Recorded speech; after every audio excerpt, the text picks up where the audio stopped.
thinking about existential questions or just pondering reality will trigger him into an out of body experience, like where he's in a reality that he feels is more real than this.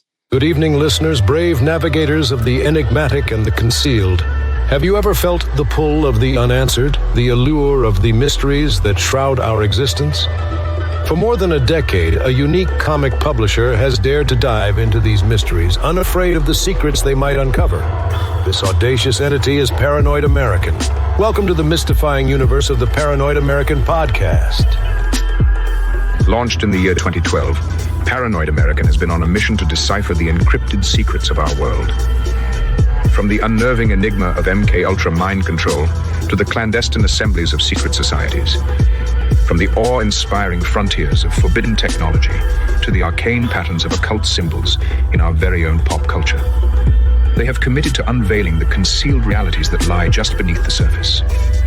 Join us as we navigate these intricate landscapes, decoding the hidden scripts of our society and challenging the accepted perceptions of reality.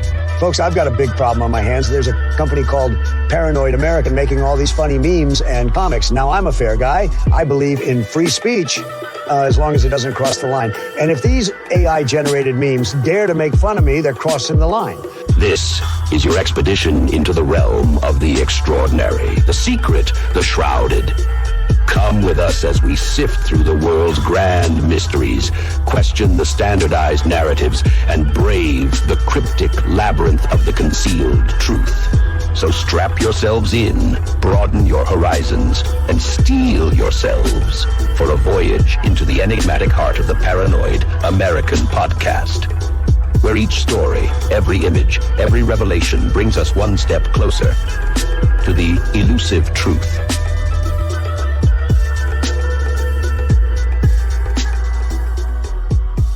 Today on the show, we have chaos magician, musician, ex-Mormon Wu-Tang Killer Bee, and the creator of a documentary called Space Face, or How Mike Allred Learned to Let Go and Love Eternity.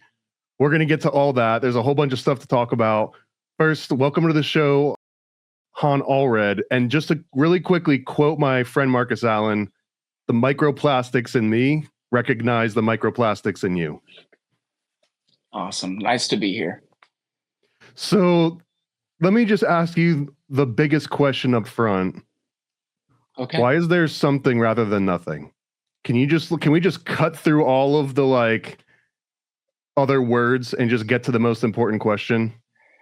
Well, so as I stated before we started recording, I in no way hold myself as an authority or yeah, but you're one with an authority, right? You're the same person as one that is the authority. I guess I'm my authority. If anything, I don't believe in authority. I don't think there should be a spiritual authority or any of that. So the answer to that question is I think that we're evolving from nothing into something. So I think that nothingness, I believe that we evolve from rocks to gods, and we're in this in-between state right now. It's very Rosicrucian of you in some way. But how literal do you mean from nothing into something? Actual nothing? Can something really come from nothing? Or was there just a little teeny tiny speck of something amongst the nothing? Well, I certainly don't have the answers. I have a few of my own answers, I guess. Well, yeah, you got thoughts. I'm interested in what you think is true for you. That's something I definitely don't feel that I have any sort of certainty around. But I do feel that we are in this human matrix, this human consciousness evolution paradigm, and that we are all one, we are all connected, we are all God fragmenting into gods, and that it's ego and separation from which we separate and individuate. And essentially, what nothingness is, I'm not sure. I don't have an answer for that. Well, the good news is that by the end of this conversation, I think we're going to have the answer. And so don't Okay. get too Yeah. excited, but it's happened before. People have completely found answers here. So Cool. I'm open to it. let's rewind back a little bit. I said we were just going to skip right to the end, but let's go back. Uh-huh. Like my childhood was comic book. At least I thought my childhood was all comic books. Like it's kind of what raised me. It's what taught me that I could control the world and maybe I had superpower. Like it shaped the way that I perceived the world in ways that couldn't be undone. Right. Mm-hmm. And I feel like maybe you too, to a much further degree than that, because your dad is a famous comic book artist, Michael Allred, has worked on all kinds of huge projects. And Madman was like his original creation, but he's worked on Superman and Batman. Like, we're not going to spend the whole episode talking about your dad, but you're working on a documentary about him and some of the things that you go through early in life. But I'm just curious, like, what were comic books as you growing up with your dad being a famous comic book artist? Well, to me, growing up, comic books were wallpaper. Like comic books were so you were a fish the in background. Water? I just like I didn't even read my dad's comics until I was in my early 20s. And I had already been like coloring comics alongside my mom for my dad and not reading them for years until I finally got a collection of Madman when Madman was first gathered into this collection called the Gargantua. That was my first time actually sitting down and reading his work. This is 20s? I would have been in my early 20s. It inspired me to name my son after Madman. So my son's name is Frank Einstein, which is Madman's name. So it was reading that book that inspired me to do that. But it blew my mind because my dad, he was the dude who forced me to go to church. He very much a role model. I absolutely love my dad. But the comic book thing, it was like a cool thing because other people cared, but I didn't really care. And it wasn't until I actually read his work that I was, for one, blown away. Like, this is coming out of his mind, these questions, the kind of like psychedelic existential themes in Madman. I didn't even comprehend that my dad questioned things so deeply or had like a lot of the perspectives he shows through his work. So comic books, they were always around. I grew up in a museum, basically. Like, so there's artwork everywhere. Their house now is far more insane than it's ever been. Like, and it's just like a comic book play place. But that stuff, it definitely had an impact on me, but I think probably more subconsciously. And I do like comic books, but I'm the son of comic book creators. I'm not necessarily a big comic book reader myself. Okay, so even growing up, didn't really care a whole lot about X-Men or Richie Rich or Casper or any of them. I mean, I watched X-Men the cartoon, right? And I was into the movies and definitely loved superheroes and Spider-Man, but I myself, I wasn't reading that stuff. If anything, I was like watching Wayne's World over and over again and Ace Ventura and okay. Well, that was going to be my next question. Yeah, like what was your main media consumption? Was like, what about video games, cartoons? Yeah, I'm really not much into video games, but as a kid, I definitely played video games because everybody else did.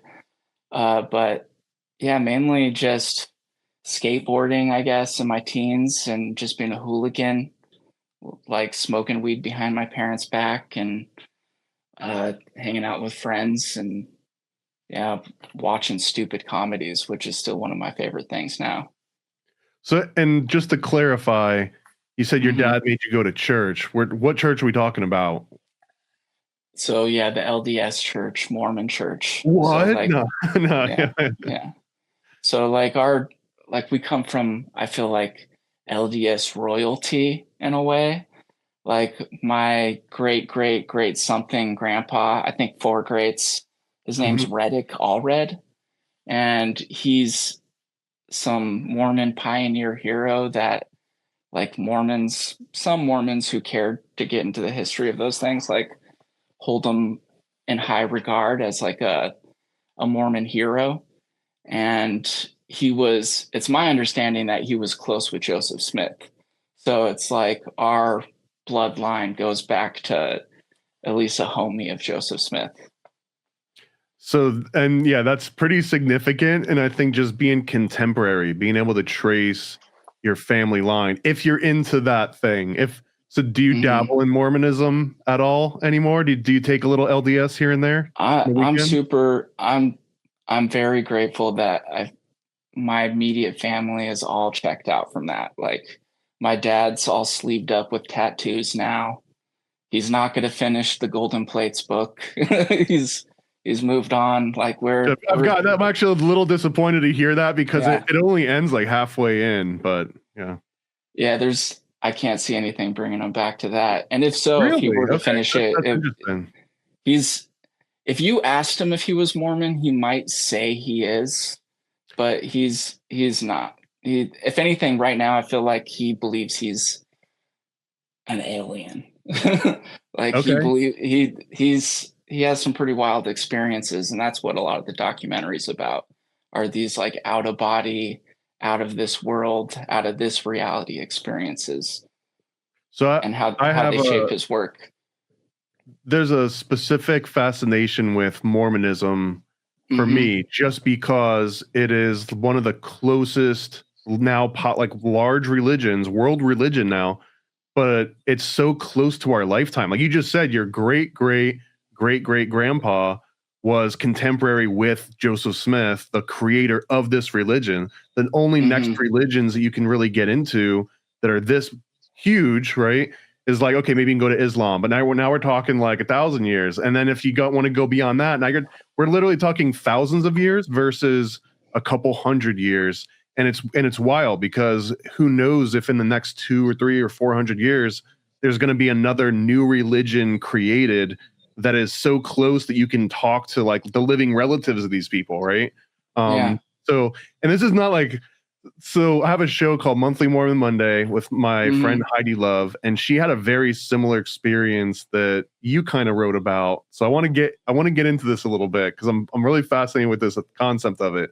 So it's like you're going to church and you're not allowed to do this, you're not allowed to do that. I assume it's like a strict version of an upbringing. And then at a certain point, you're like, wait a minute, this is Freemasonry. Like I thought we were all about like against secret societies and like everything was going to be pro-Mormon. And then you discover a Freemasonic influence. It's part of what you were writing in this book. And that was one of these like big defining moments. Like, what was that? Did you find out about the underpants, or what specifically did you find out about? I got married in the temple and wore the underpants.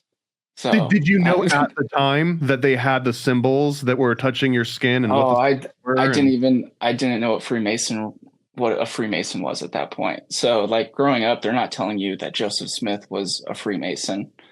Like growing up, they're very much like, they really try to restrict your freedom of thought and prevent you from looking into anything that could question your faith.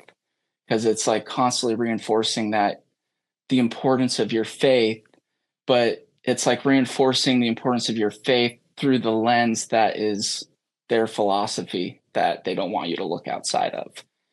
And so growing up Mormon with artist liberal parents, because it's like a pretty conservative church, I kind of felt like an outcast in the church, and I think my dad did too.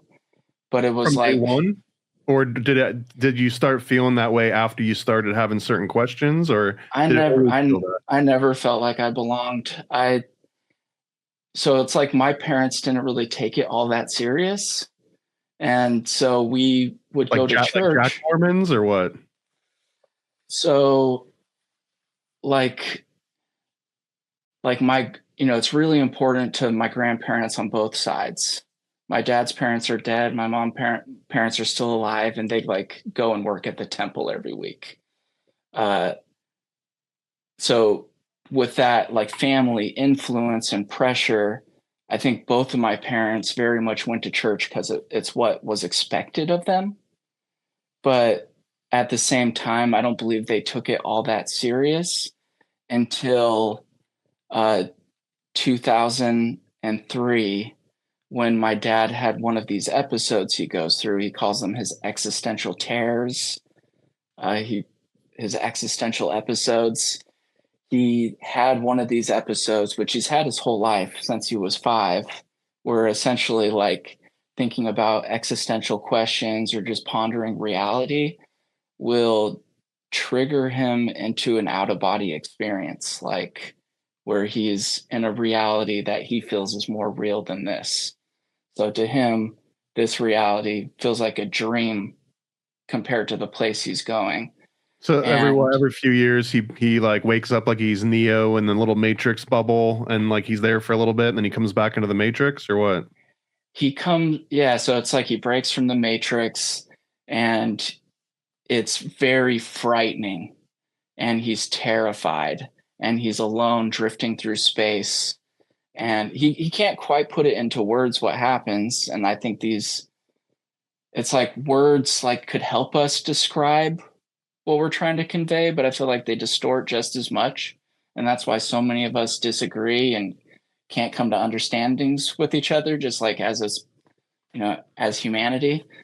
But so he's gotten better at describing it.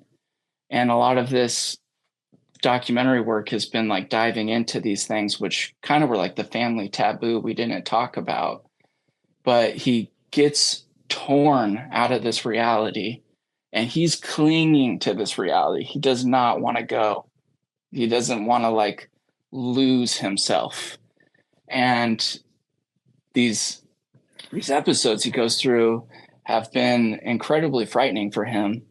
And he's told me things like he just wants to be put out of his misery. Like, if this happens and it's as bad as the worst time again, like he would rather just check into a hospital and get drugged up. And things like that he's expressed to me that are very hard to hear your father say. So in 2003, he had what he describes as his worst episode. And so a lot of this is like written into his work, Madman. And so people who are familiar with Madman, like Frank Einstein, the main character, like he uses that character to describe these experiences he goes through. And in 2003, so I would have been 18, and he, at that point in my life, was kind of more like it was like our relationship was more like I was getting in trouble and he was the one punishing me and forcing me to go to church and stuff like that. And I wasn't taking church serious, but I thought church, because it's like what I was raised in and it's all I knew. So it's like I kind of felt this impeding doom of I'm going to hell and I better repent before I die. But just being kind of a loose cannon, really nothing all that bad, but just a rebellious kid, and skipping school, smoking pot, a little psychedelics or whatever. And like my dad in 2003, when he had that experience, it was the first experience that was so intense that they couldn't keep it from us, the kids. So I had no idea. I didn't know my dad went through this thing. I thought he was this rock of a figure. He was this authority figure. He was, the person to punish me when I got caught skipping or something like that, or make sure that I'm awake on Sunday to go to church. And I don't think we had the healthiest relationship then. But then him having this experience, it scared him to the point where he started taking church very serious, because he thought that this was happening to him because God was punishing him. And so he dove in and he got very serious about church. This led to him writing the book of, or not writing, but illustrating the Book of Mormon book, the golden plates that you have. Golden, yeah. So Yeah, so and this was a result of that episode and him feeling like I need to correct something that I'm being punished for, and part of that penance was putting together the Golden Plates comic book. well, he just thought he was not like he wasn't doing what he was supposed to, what he was raised being told what he's supposed to do, going to church and taking this thing serious. And so this these episodes he goes through are incredibly traumatic for him, but every one that I've witnessed, he comes back like a more empathetic, more loving, more like grateful person. And so he started taking church really serious, and I recognized this huge transformation in him that inspired me to take it serious. And so At 18? At 18, yeah. And so then I ended up getting married in the temple and doing all the church stuff you're supposed to do. And like part of my letting go of the church, because going to church, it's like I believed it. I was raised my whole life being told that this is the truth. And I would pray for things and my prayers would be answered. And I would experience things that I'd attribute to the church is true. I know it's true. Like how can it not be true if this like miraculous serendipitous thing happens Can you give after an I ask for example? it?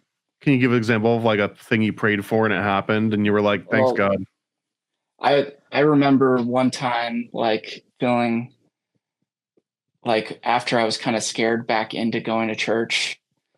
So like my dad started taking it really serious. I recognized that transformation in him. And then I was just like, oh man, every time I've talked to the bishop, I've lied, to go to the temple and all that kind of stuff, like to do baptisms for the dead as a kid. It's like you have to get a temple recommend, and they give you this card that's like you're temple worthy. And in order to get Have that, you baptized the dead person? well, I would have been one of the kids who was like the proxy for someone else. So Well, someone would yeah. have, So were you ever yeah. a proxy for a dead person? Yeah, I was. And I under like, I lied to get in there. So Was it if you someone have to, cool? oh, I have no idea. I Just a don't know random who it person is. or what? But I just remember like, so at one point I was coloring some comic because I've done quite a bit of work with my parents over the years and coloring like on Photoshop. It's really nice to have something to listen to. And I was still living with my parents. I'm like an 18-year-old or whatever. And my dad's like, why don't you try listening to the Bible? I got this on CD. You got some like the Bible on CD. And Not the Book of Mormon, but the Bible. it was like all of them. But I started with Old Testament and it just scared the shit out of me. And I was like, oh man, I need to go to church. I need to repent. I need to set this straight. I don't want to be doomed for hell. And I remember being so afraid to like confront the bishop, to confess like the fact that I'd been lying about things. I've been thinking about boobs, Bishop. I lied about it last time, and the poor guy that you baptized, like that was all of us. Basically. And so I remember like wanting so badly to talk to the bishop, but like being too afraid to, and like praying and asking, and then him coming to me. And in a way that I feel like was out of the ordinary. And, maybe there was some vibe off of me or something. It could have been NLP, bro. He could have just been planting some seeds and you didn't even realize it. And could have been NLP, but I mean, there's many things like that. Like, so well, let me just ask really quick, because I'm interested in this because my understanding of Mormonism is still very murky. Wasn't raised Mormon. I've read the Book of Mormon, but I don't really understand a whole lot of it outside of, ironically, golden plates. I feel like helped me visualize some of the things that just weren't connecting. It was like, oh, okay, that's crazy to see. But I'm just curious. I thought that there was no Mormon hell. I thought that like you just kind of get like a nosebleed seat in heaven or something. Well, I'm a high school dropout, and I think I took that same approach to church, just like was Okay. half-assed there. So yeah, And there's no authority thing. I get it. I'm not going to and press you on and it. like, but they do. So I'm, once again, I'm no authority, and I don't feel like an expert in Mormonism or really anything. I'm just a fool who just like somehow things luckily just work out for me, and I feel like it's a bigger power. But yeah, there's 7 degrees of like from hell to heaven. They don't necessarily call it hell, but there's like the celestial kingdom is like the highest level of heaven where you'll be with Jesus and God. Yeah, that's front And row or like yeah, backstage. and then there's these other layers. And so essentially the lowest layer would be hell from my perception. And that Okay. if you're not a good Mormon, it's kind of like you can't really, the way I remember it is that you can't work your way. Like if you are really good in this life and you die and you go to the celestial kingdom, you could go down and visit your bad friends at the other kingdoms or whatever, but they can't come and visit you. That it's like you you can't really evolve beyond the state that you get Yeah. classified into after Yeah. this Yeah. life. You get bottle And service and you can go and hang out with your friends in non-VIP, but then you can go back yeah, to bottle service again and they can't come with you. basically. So I was scared, and it made me take church more serious. And at this time, my dad was taking church way more serious. And luckily, I wasn't like a teenage conspiracy theorist or anything like that, but I was more like a liberal, and I'm like a vegan liberal kid. And I'm still a vegan, but I'm definitely not liberal Public anymore. school? Public school, yeah. Oh, there you go. Yeah. You didn't have a chance if you go to public Uh-huh. school. So yeah, I think being exposed to conspiracies in the early days of the internet, as much as I think I've always been curious, but I doubted just all that stuff. And as I started to like kind of dabble into conspiracies, it caused me to question more and more of like the reality that What was was formed your for me. what was your gateway drug to conspiracies? Well, so I was like a huge like, and I see like Michael Moore as a propagandist now, Mhm. but like, and I still think he's a great filmmaker, and I'm like, I don't hate anybody. I still like, Well, he is you and I, you are him, so why would you hate him? yeah. So like I still could value something about it. I can enjoy watching The Awful Truth again or something like that. But I was very much in line with that kind of thinking, like oh, how evil George Bush is and the Republicans, and I even like got into this BBC reporter Greg Palast. I saw him give a lecture at the U of O, just that a friend invited me to, and he was talking about all this crazy corruption. It was like, oh well, the BBC, they tell us the truth, but like American news is evil, I guess is what I was thinking then. And he opened me up to kind of like 9/11 stuff in a way that was like, oh, they let this happen so that they could do this and that. And he talked about all sorts of like voter fraud, and just really got me questioning things, but it was still just like, oh, the evil Republicans. Like, and I wanted to see whatever Democrat person be the president, because that, my thinking then is that would So make we're everything better. talking early to mid 2000s, right? If we're talking Yeah. 9/11 and Bush is, Satan or Hitler, Mid, whatever he's at. mid, early mid 2000s. Because like the real turning point was my brother at one point was like, oh, I watched this crazy documentary and they're saying 9/11's an inside job.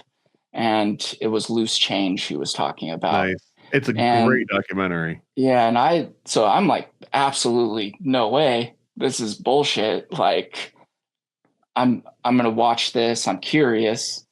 And I watched it, and then all the questions it brought up in me, like, yeah, what about that? What about that? And the first thing after watching it, the first thing I did was look up Loose Change debunked, because I wanted to see that it was all bullshit. Because I'm like, it definitely caused me to question things beyond anything I was before that.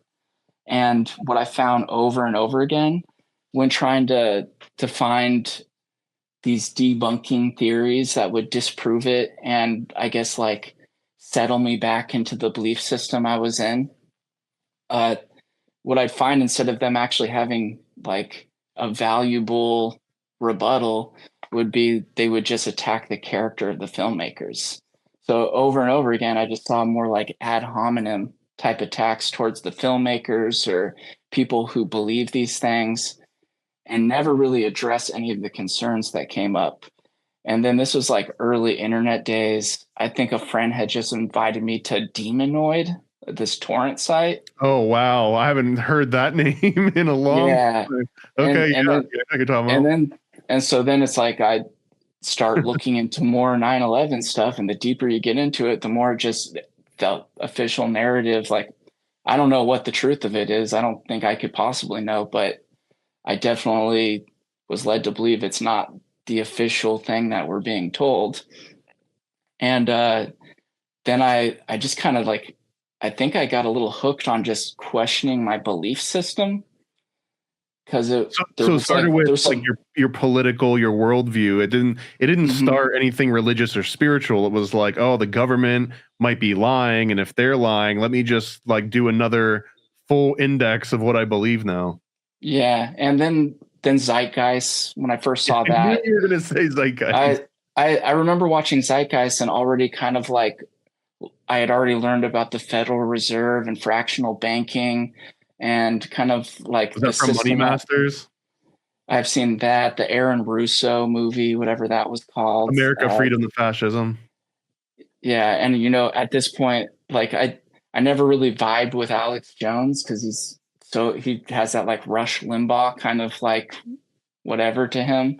But I like would watch a little InfoWars and whatever, and definitely watch all his documentaries. But like Zeitgeist, uh, when I watched that, I was already kind of on board with a lot of the conspiracies in the second two parts, but the first part with all the religious stuff, I was The still astrotheology, where Jesus is a personification of astrology. yeah, I was too in my Mormon like programming to even be open up to that stuff and was like, Really? oh So man, like Zeit, this part I'm really fascinated in though. Like, yeah. so something like that comes up, the astrotheology, and they're like, look, man, the same story over and over again. Look, here's 20 different people that represent the Mhm. same archetype over and over. Are you just thinking that's lies, or are you just thinking la la, not listening? Like I was just thinking like, man, oh, they ruined this documentary by putting the church stuff in the beginning. It should just be the 9/11 and money stuff. And that now I don't even know if Jesus was a real guy or not. I don't know. But now I'm way more open to it. And I actually watched it like a few months ago and like what is there truth to all that? Like I don't know the truth, but I definitely am way more open than I was then. And so like it wasn't until like really getting into Jordan Maxwell and then him talking about Mormonism and the Freemason stuff that like the chains to Mormonism really started to break. And then at one point I became more curious about kind of I never felt like I really got really into the woo stuff, but like not until recently. But like Holographic Universe by Michael Talbot. Have you heard of that book? yeah, and I'm gonna get the name wrong, but like Isaac Bentov or something also had another Oh, that holographic theory that was similar. I read that after my recent so in August of 2024, I had my own experience through transcendental meditation and it triggered all sorts of crazy stuff and it feels serendipitously I came across his work afterwards and that it like to some degree I feel like very much aligns with what I got out of my own weird I, woo experience. I think he would appreciate that because that's the Uh-huh. holographic theory, is that if you're just slowly building up a more accurate, I'm grossly oversimplifying it, but you're like over time building up a clear and clear image of something that over the course of your life, you're just seeing like little tiny parts of it. And that like over a long enough time period, you can start to put like the full picture together. So you're getting little puzzle pieces together. I don't know. So the point being, I don't think it matters when you come across his work. It fits in almost anywhere you're at in like a journey. Yeah. So just to wrap up what I had originally asked, I think I got the answer there. So first you start getting into 9/11 theories. That leads you to Demonoid. Demonoid leads you to like all kinds of Jordan Maxwell. And then Jordan Maxwell mentions Freemasonry and Mormonism. And this is mid 2000s still, right? And is this the point when you're like, oh my God, like I'm a Freemason? I mean, it was definitely Jordan Maxwell where I started thinking that. And it was reading Holographic Universe that gave me some like frame of thought that helped me make sense of what I attributed to miracles from praying. Like, so a lot of the things that like I felt were like the proof that I was given the answer that this church is true. I think that weeding through some of the Holographic Universe theories gave me this framework to step back and question that a bit more. And so I think it's attributed to both of those things, like learning about the Freemasonry and learning about these theories on reality that helped me explain a little more of like my mystical church experiences. Did you know that the Freemason, the Mormon magic underwear, that those are just Freemasonic symbols? I had no idea then, but I do now. And yeah, that underwear, that's one of the things I guess I'm very grateful for, is that I don't feel obligated to wear those things anymore because they're like gross. Like these, it's just. Well, magical talismans is basically, they're just like the most convenient way of getting people to put talismans on their body against their skin without letting them know that they were magical talismans, which is, again, when I mentioned my friend Heidi Love, like that's that bait and switch concept where it's like, look, some people might be into that. Some people might be into a religion where it's all secret handshakes and magic talismans and occultism, but it's weird to pitch it as one thing. And then when you finally go through the temple and you finally go through like these rituals and you're like, what the hell was that? That was nothing like what I was expecting. And it's jarring to a lot of people, I guess. Yeah, getting married in the temple. And like, I remember there's some moment where, because I didn't know what I was getting into. You're not allowed to talk about that stuff with someone who's not allowed to be in the temple. Let's do it, man. I didn't know there was something special about a temple marriage. Oh, I remember like I was allowed to know my wife's name, but she couldn't know my name. And I don't. You mean your real name, not your name, not Han, but like your Mormon name. Yeah, right? Like you're given a name as you go there, and we get separated, and then I had to like go do like some blood atonement thing or like something that felt creepy. I don't remember the details of it. You killed a man, didn't you? I didn't kill a man, but some old man. That's what atonement was. Some old man. Well, I think maybe they make you like say an oath that like they can kill you if you like reveal the secrets or something like that. I really don't remember the details. The thing that really stuck out to me that I remember is just like not knowing what was going to happen. And all of a sudden there's some old guy putting his hand under my shirt and touching my chest. Like, I don't remember why or what, but I just remember being like, this is not church. This isn't what I grew up in. This is day of your marriage? Yeah. So, okay. I mean, this is all new to me, right? So, so you're watching movies and you're like, oh, this is what a wedding looks like. This is how marriages go. Like, I'm going to show up. She's going to walk down the aisle, like just kind of like vague marriage stuff. You go to the temple to get married. They separate you from your wife. They make you take a blood oath. And then an old dude starts feeling up your chest. And you're like, this isn't what I've seen on movies or what? It's like, to what degree my memory is distorted, I'm not sure, but yeah, that felt like the gist of it. Okay. And then we go to this like special room where we do a ceremony to go through the veil into like a room that looks like where you would imagine Donald Trump lives. It's all like white and gold, everything. The celestial room, I think it was called.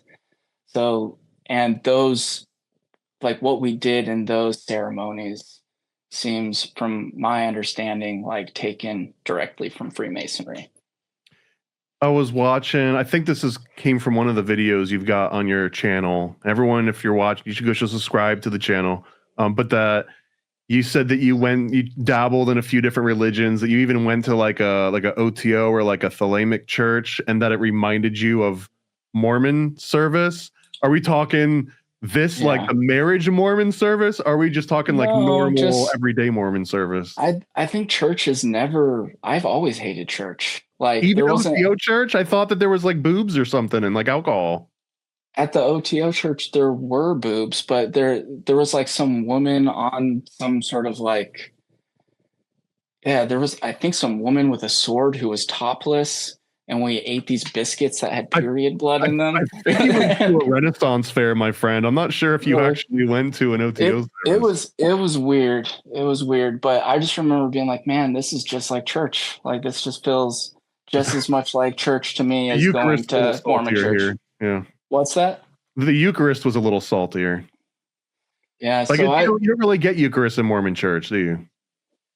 I don't even know what that is. It's the body of Christ, man. The cracker. Okay. Yeah, I mean, they pass out the sacrament, so I think it's the same thing. In Mormon temple, there's a sacrament that gets passed out. Yeah, so like water and bread, and it's like some. So it's probably, once again, it's been a really long time since I've been to church, and again, man, it doesn't matter. Like it's all like all you're just eating your God, which is a story as old as time itself, right? So yeah, well, I feel like the whole like Jesus died for your sins is like black magic, and like we need like a blood sacrifice to be saved. I'm not into any of that stuff really myself. I think we can have a discussion on that without going too much on a tangent. But like my understanding of that now, in the Christ consciousness aspect, right? It wasn't that we needed a blood sacrifice. It was that humans were obsessed with like killing things and blood, and we gotta do another sacrifice. Oh, it didn't rain. Oh man, like GTA didn't come out. We got to do another blood sacrifice. Throw the baby in the fire, like.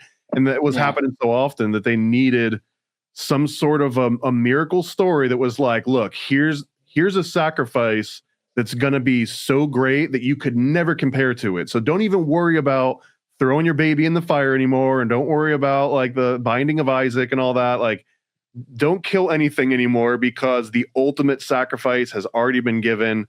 Like, we've got this now. And it might have just been like a social cue, the same way that some people would say like, you can't eat a pig, otherwise you go to hell. Like maybe it was like a health thing, and it was like, look, we just got to tell these idiots they're going to go to hell. Maybe they'll stop eating the dirty meat.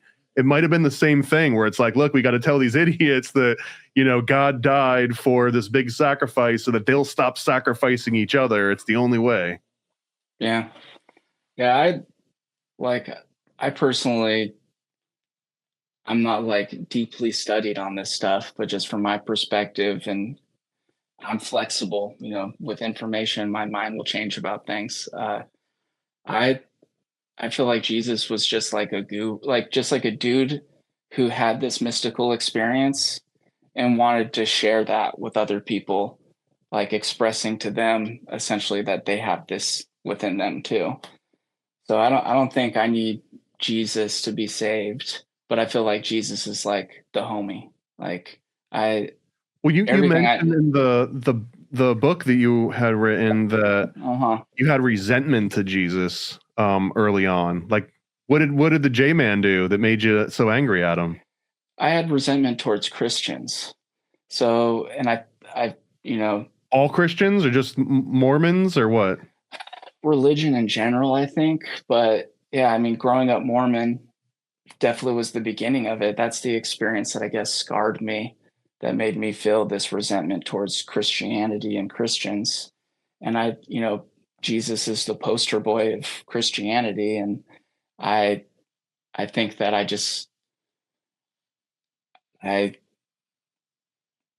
did not like Christianity, and maybe it was had harsh thoughts about Christ because of that. But I, yeah, like I say in the book, getting over that, like I just realized, like, what, why am I even a hater? This is just a dude trying to spread love. Yeah, And bro. He's walking on wine. He's feeding mustard seeds, the fish and stuff. He's doing all kinds of yeah, cool things. Well, there's nothing to be mad about. yeah, I mean, yeah, I have lots of love for Jesus if he's a real person in the first place. If he's just a story, I have love Well, for the where are you at figure. on that? Where are you at on he was a real person or not? You don't have to be an authority. Just like Yeah. right now in February 2026. Where are you at? I think Jesus is someone who had real experiences and like had what I imagine is that Jesus experienced a Satori moment, like experienced the connection to God, that he is God, and that he tried to convey that to other people, and that that that he was just, and that there's many people like this. That's not even like really uncommon, that there's a lot of people who have these experiences, but his story was used in a way like appropriated to make people think there was some sort of spiritual authority they had to bow to get what is rightfully theirs in the first place, Now, which is their connection. this is not meant to sound blasphemous, but it probably sounds Hmm. to some people might sound blasphemous. But like that thing you're describing, let's say that if there was a human being that gets attributed as Jesus because they identified this Christ consciousness or they had visions or whatever, is there a chance that that's the same thing that Joseph Smith had? Is there a chance it's the same thing that your dad had? I actually think that Joseph Smith probably really did have experiences, and those experiences were probably guided through his being a Freemason, and like that maybe there's I don't know, but just maybe his story was appropriated and used in the same way. I might Maybe, You might be and I giving a don't. little too much credit to Freemasons. Yeah, well, I also don't think that someone having this experience makes them like a pure perfect person. I think that's why there's all these like gurus, like Indian gurus that you learn about and have all this like mystical influence, and then you find out they've been running like a sex cult the whole time. Like I think that there's people who could like touch into this truth connection and could distort it with their ego and use it for their own fulfillment, good and bad.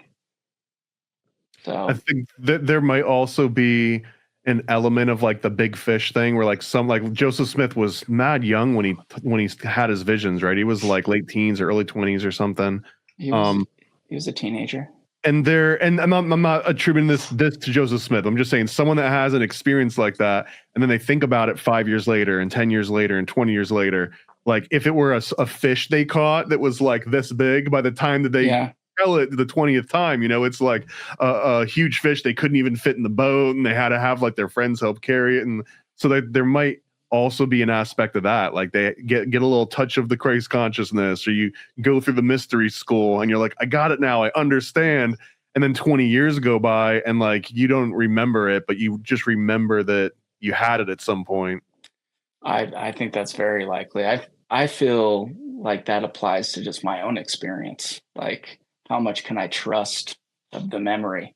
None Like of it.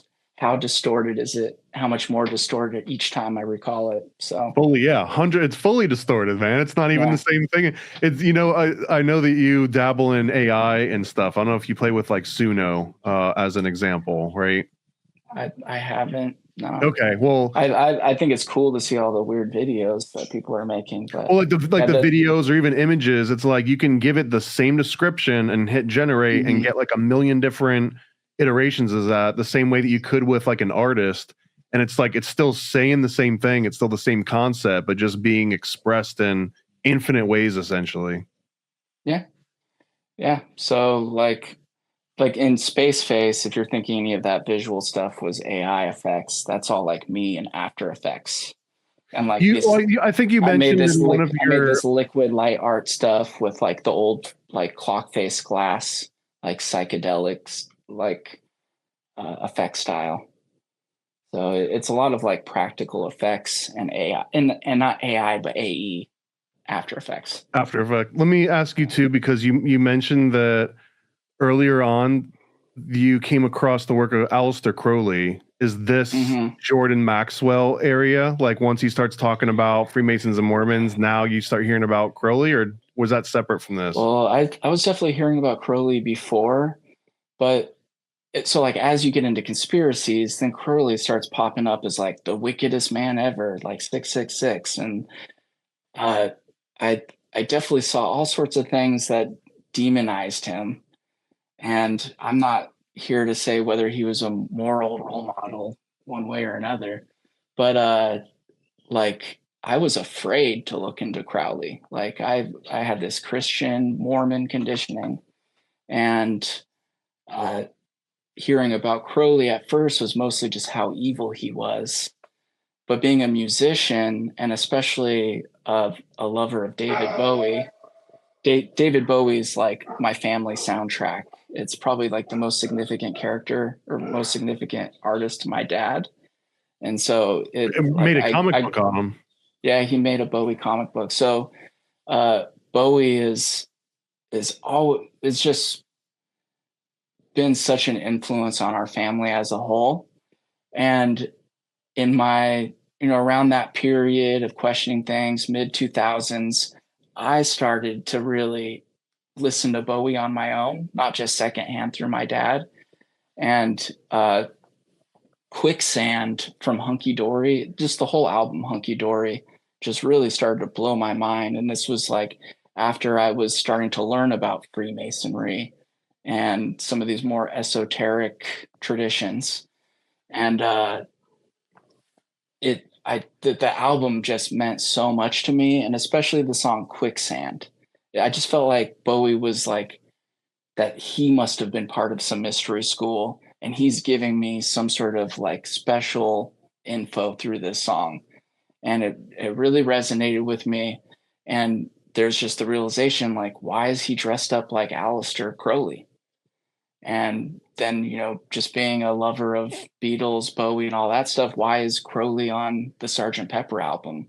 Why do all these musicians that I care for so much care so much about Crowley?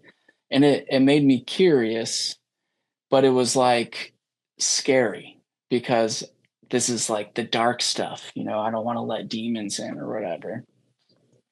And so I feel like I very like carefully dipped my toes into looking into some Crowley. And the more I like really looked into it and read stuff and not just watched some Christian conspiracy video, the more I felt like there was some value to obtain from it. And that primarily being like the compare and contrast through all these different spiritual beliefs. And like, that's what really resonated with me. The like, let's, instead of just dismissing all these religions, let's see what they share and how we could utilize that. And that being like, for him, seemingly to make his own religion, Thelema, but this like belief in belief, this, which to me is chaos magic. So that was like a stepping stone to then discovering Grant Morrison, the comic book writer. And he really, that's when I started to dabble with chaos magic, but it wasn't like, I didn't believe in magic. I didn't think it was real. It was more so like, I saw myself as a program and these being tools to utilize to help reprogram myself to be more like what I would want to be. And so I saw them very much like what I later learned from getting into Jung is like active imagination, like just like a tool for reworking my programming. And the more, especially after reading The Invisibles and watching this disinfo lecture that Grant Morrison gave that I got on some torrenting site, he talked about synchronicities, and it was probably like the first time that I really heard that and it stuck with me. But then I just started to notice more of that stuff and follow that stuff. And over time, I feel my experiences have proved to me like this isn't, it is, I think, like a utility. Like, like all these things are like like whatever belief system is like a utility to help reprogram myself. But I also now just believe that like the world isn't as concrete as we make it out to be, that it's far more fluid and manipulatable. And I full on believe in magic now. I think everything is magic and everybody's a magician. And so So you're yeah, full Crowley now. I love Crowley, and I realize that he's a guy who's maybe done some despicable things. I've definitely heard some things that are like, I wouldn't do that. Yeah, don't But go climbing any mountains with him if he offers. yeah, but like,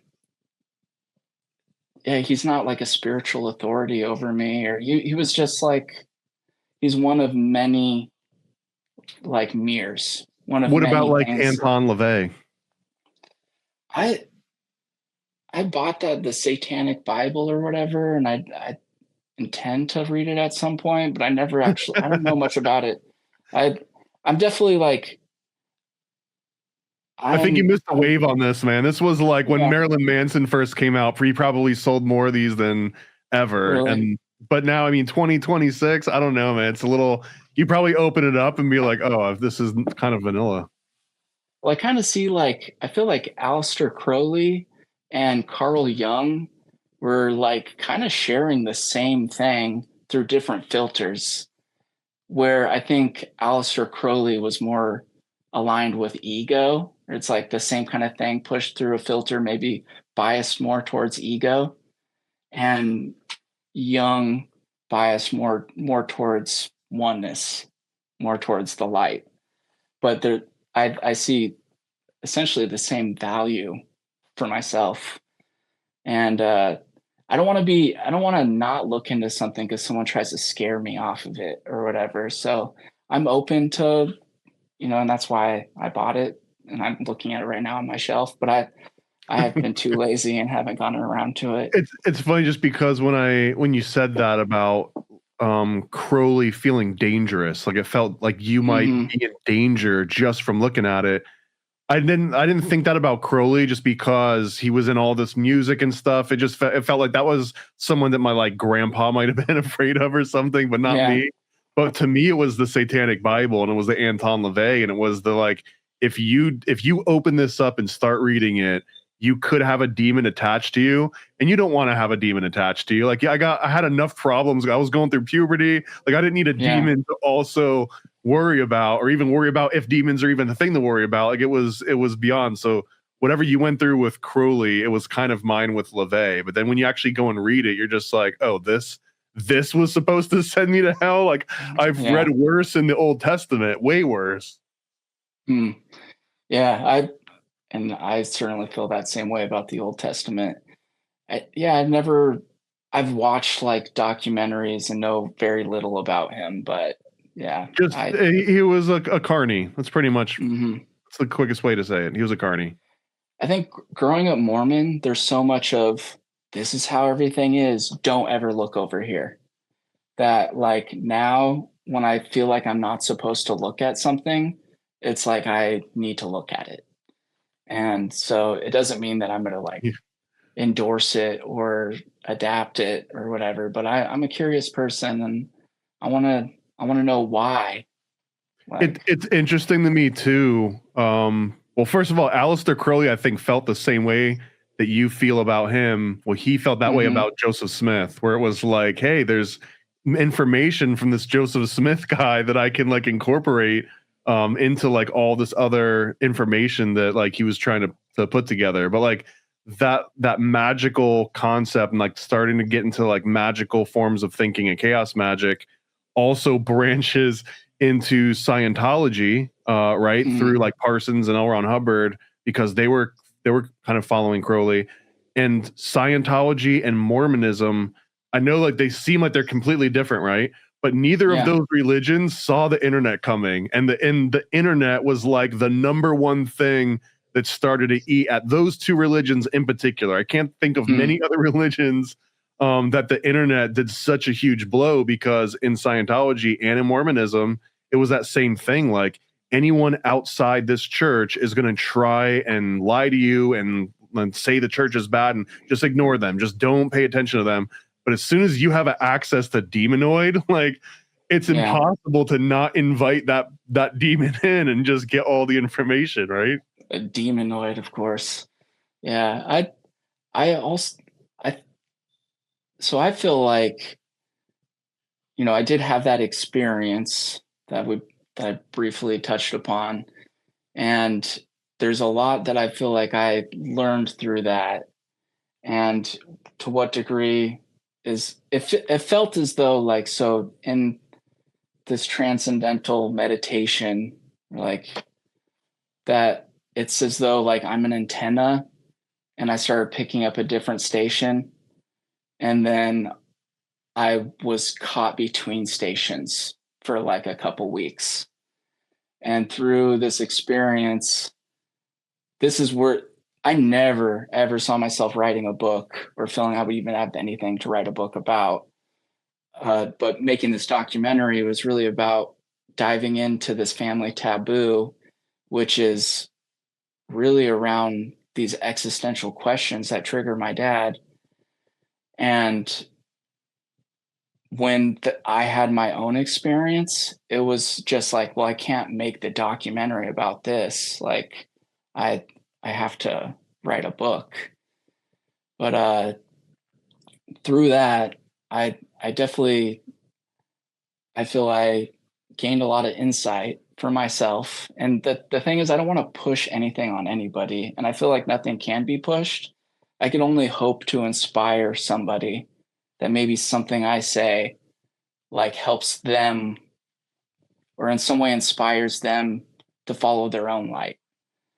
But with what I experienced, it felt very much like an alien contactee experience.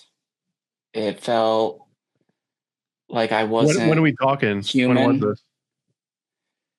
So I started the documentary in 2019, and it was around, I had already been meditating for like 20 years, mostly as like a coping mechanism, just like in times where I'm feeling more anxious and such, I'd start meditating to try to like bring me out of that rut. But as I was starting the documentary, David Lynch is very important to my dad, especially myself as well, just growing up in that family. I ended up watching like this David Lynch thing, just looking for inspiration on masterclass.com. Someone hooked me up with their password. And I watched this, like, essentially like a class on creativity or art by David Lynch. And the last like episode, the last lesson was like a hard sell for transcendental meditation, and really made me want to do it. I saw that it cost a bunch of money. I think growing up Mormon was just like, well, fuck that. Like, I don't want to, that feels like a cult if someone's selling me enlightenment or What was, like, whatever. David Lynch going to teach it to you himself? Like, what does money have to do with transcendental meditation? Well, you like go to some place where they teach you and it costs like $1,000, but Is this like a trademarked name, transcendental meditation? I think it is. I think, Okay. yeah. So whatever I did was the bootleg version of transcendental meditation, because I was like, I'm not gonna pay. I just couldn't pay for that. It's very kind of Mormon thing. of you, by the way. Like bootleg Yeah. Freemasonry. Now we're doing bootleg transcendental meditation. Exactly. And so I just, from looking into it, it seemed, my understanding of it is you just have this like meaningless word you repeat over and over again. So like 5 years ago, I started doing that instead of like more pranayama, like breathing type exercises. I kind of stopped focusing on the counts of my breath and all the stuff I was doing prior. And I just sat on the couch and just said a mantra over and over again, the same mantra that I don't have associations to, so it doesn't draw anything. And it's just like a meaningless utility. And I would say that same mantra. And David Lynch was like, you got to do this 20 minutes in the morning and 20 minutes at night. And I got really serious about that. And even though I maybe wasn't always consistently doing it 20 every day, but over time, it was like, it just started to feel euphoric in the middle of my head. Like meditation had always been this thing that I get into that felt like a bit of a struggle, but it would make me feel good. So it's like I kind of like force myself through it, but it was very much, it felt like a struggle. But after doing the TM for a while, the mantra based meditation, it's like I would sit down into euphoria and I would feel this like tingly, just like really blissful feeling in my forehead. And I think that probably attributes to some degree what I experienced. And I think that through this meditation, my hypothesis, my theory is that I must have done something to open my pineal gland. I must have done something to get that stuff functioning and working again. And I think that what my dad has been going through is that he has had an open pineal gland his whole life. And so he's triggered into these states, but he hasn't had the preparation. He hasn't, he didn't know anything what he was getting into as a 5-year-old, this happening to him. So it became very much this fear-based thing for him.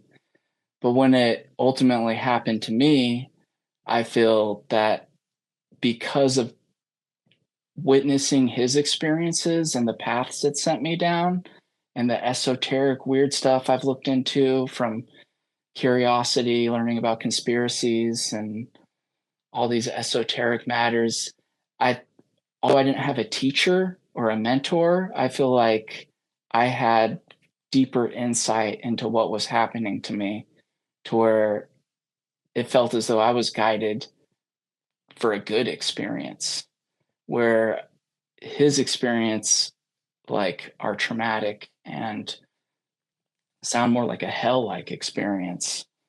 So here I am being ADHD. I don't even remember what the question was. What was the experience? My experience? So Like, you it's talking like Pink Floyd Laser Light Show or what? So it was really weird. It all started without meditating. So it's like I was meditating, but we're like the awakening or the big shift where that the life-changing Christ consciousness, whatever, where that started was I got really invested. So I think being a conspiracy theorist, which I feel I'm proudly a conspiracy theorist. And like those early days of being a conspiracy theorist, you see stuff and you're like, everybody needs to know this. And you share that stuff. And then instead of people being open, in my experience, instead of the people in my direct life being open to hear such things, instead it's like you're rubbing raw against their belief system, and it's easier for them to dismiss and villainize you than to open up to the reality of, hey, maybe there's like a shadow in society that we need to shed a light on. When you heard Jordan Maxwell talking about the Masonic influence in Mormonism, did you go to other Mormons you knew and were like, hey, did you know this? I started talking to my dad about stuff like that. Anytime I see like I'm not trying to push it on Mormon missionaries or anything, but if they're coming trying to confront me, I'm like, these are the reasons I don't go to church anymore. And I get into definitely that, one of many things. But because they should know. I mean, I'm sure most missionaries have no idea about the Tell me what, every time you come up with a Mormon missionary, just be like, hey, did you know that you're wearing Masonic talismans right now? Yeah, so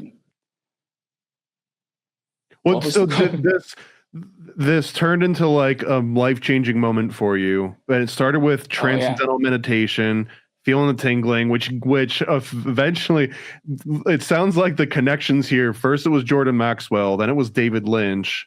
Yeah. Maybe Crowley was in there somewhere, but like David Lynch, and then it was Kendrick Lamar, Yeah, right? there's a lot. I mean, pop culture is like the life I've been raised in. So, uh, what sparked my awakening feels like a really silly story, but I it think it's a was great story, man. it was essentially like I wasn't listening to rap at that point. I got into making music as a teenager, really being into like all this underground hip hop and going back and listening to a lot of that stuff. It's like, wow, I think some of that shaped me in some subconscious way that I had no idea about back then. Like, for example, AC Alone, Book of Human Language, or just all these like really kind of like the backpacker like positive rap, I guess, that I was listening to back then.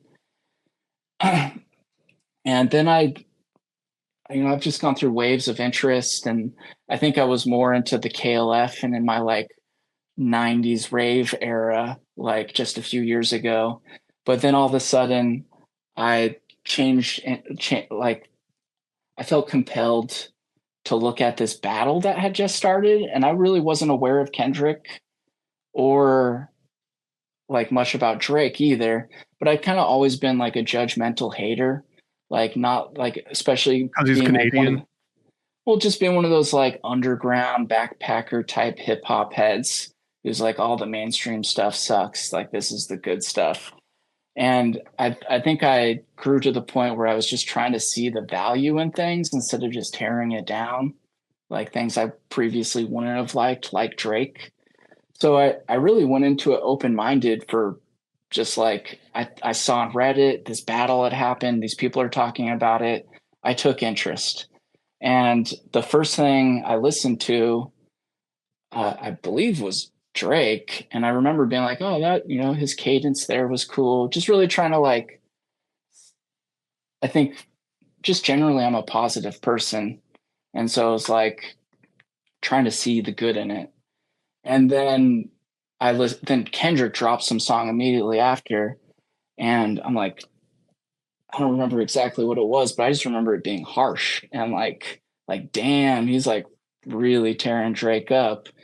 But then hearing like all this kind of mystery school stuff scattered through it, like RZA and the Jizza, they're like mathematicians, they're like 5%ers, they're part of this like they're into this. Nation of Gods and Earths. Yeah. Supreme alphabet, supreme mathematics. So I've learned, like, I read the Tao of Wu and like learned a bit about kind of their philosophy through that. And as I was listening to Kendrick, I was hearing a lot of that 5%er kind of stuff. And then, Not Like Us. And it's like, oh, damn, like this isn't even about an artist versus an artist.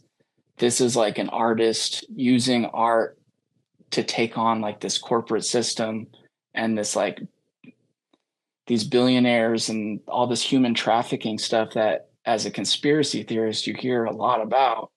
Like it's like so much of what's come up in like the collective or like the more mainstream thought, like especially with all this Epstein stuff, it's like stuff that conspiracy theorists have been talking about forever, like since before I got into conspiracies. And so to hear him say this kind of stuff, it just like I got really stoked, inspired, like, whoa, this guy is like tearing down like a system with rap songs. And somehow through that initial like curiosity, I learned about this subreddit Dark Kenny, which is more the conspiratorial aspect of the battle, which led to all this stuff with like Russian offshore banking and like weird, just weird connections to Drake and billionaires and human trafficking that are like way beyond anything you hear in the battle stuff. Well, who's Kenny? Because when you said Dark Kenny, I thought that meant like Kendrick. It is Kendrick. So There's Dark Kenny is like the dark web of Kendrick Lamar and Drake beef. yeah, it's like as that battle was going on, the intensity of the theories became too much for the mainstream Kendrick audience. So they started this Dark Kenny subreddit, which is where this more conspiratorial, human trafficking oriented kind of stuff is being discussed. And then there was this person uh, on X, Twitter, Prince Ebony, that had like he had like the stuff that was on one of the covers for one of the battle songs from Kendrick, and he worked at the Mark Hotel, which is like the most expensive suite tied to all this weird elite stuff that you could rent in America, and like had all these Drake connections, and there's some lawsuit. I mean, if you don't know anything about that stuff, I don't. This is all new to me. It's an interesting rabbit hole.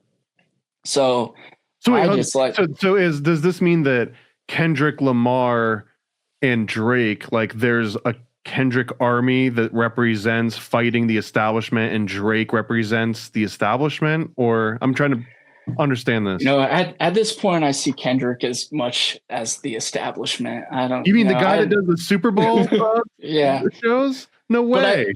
I at least, and I don't know. That's the thing. It's like so often I feel as people we become so like just unbreakably connected to ideas we have. Like I don't know, but at this point, what I was saying is like, wow, this guy looks like a literal X-Men using art to fight this corrupt system, and reading into the stuff in Dark Kenny, and where a lot of that stuff was going was just like made me just like excited, inspired, like to see someone use art for such a purpose. And I just got like, and clearly from the very beginning, Kendrick was just whooping Drake, and it was like humiliating for Drake. And I didn't know Drake was like tied to all this weird, gross, like Epstein kind of stuff, allegedly, or whatever. But like learning this stuff and then seeing Kendrick just whoop him, I got a great deal of satisfaction from it. Like I'm very ADHD, so I get hyper focused on something. So it was like at that period, I'm just like working on Space Face the doc and obsessed with this battle. Those are like the two things. And watching this battle continue over months, you could just see the pain and the misery on Drake's face. And I loved it. I just thought it felt like such a special thing to witness. And it made me believe in art like on a whole other degree. And so where things shifted was after months of kind of like following this rabbit hole. I was working on Space Face, doing some editing, and I went and took a break outside. And as I sat down, all of a sudden I wasn't me. All of a sudden, like as I sat down, and this is the first kind of experience I've had of the astral or whatever it was. At this point, I thought it was just like, wow, that was like the most intense I've ever seen my imagination. I didn't really think it was anything that real to get invested in or whatever. But it was like what happened is I sat down and I became Drake. I was no longer myself. I felt Drake's feelings. I felt Drake's emotions. I like was in his home, sitting on his couch, feeling the pain that I believe could propel someone to do monstrous things like I at that point was suspecting that guy was probably doing. And so I went from getting like extreme joy and satisfaction from seeing what I saw as like the moral superior Kendrick whooping this guy who takes advantage of women and like just does sleazy things, and to all of a sudden being like I couldn't get satisfaction from it anymore. like, because I had experienced being him and feeling these feelings. It was like it felt like my first experience of being connected to anything outside of myself.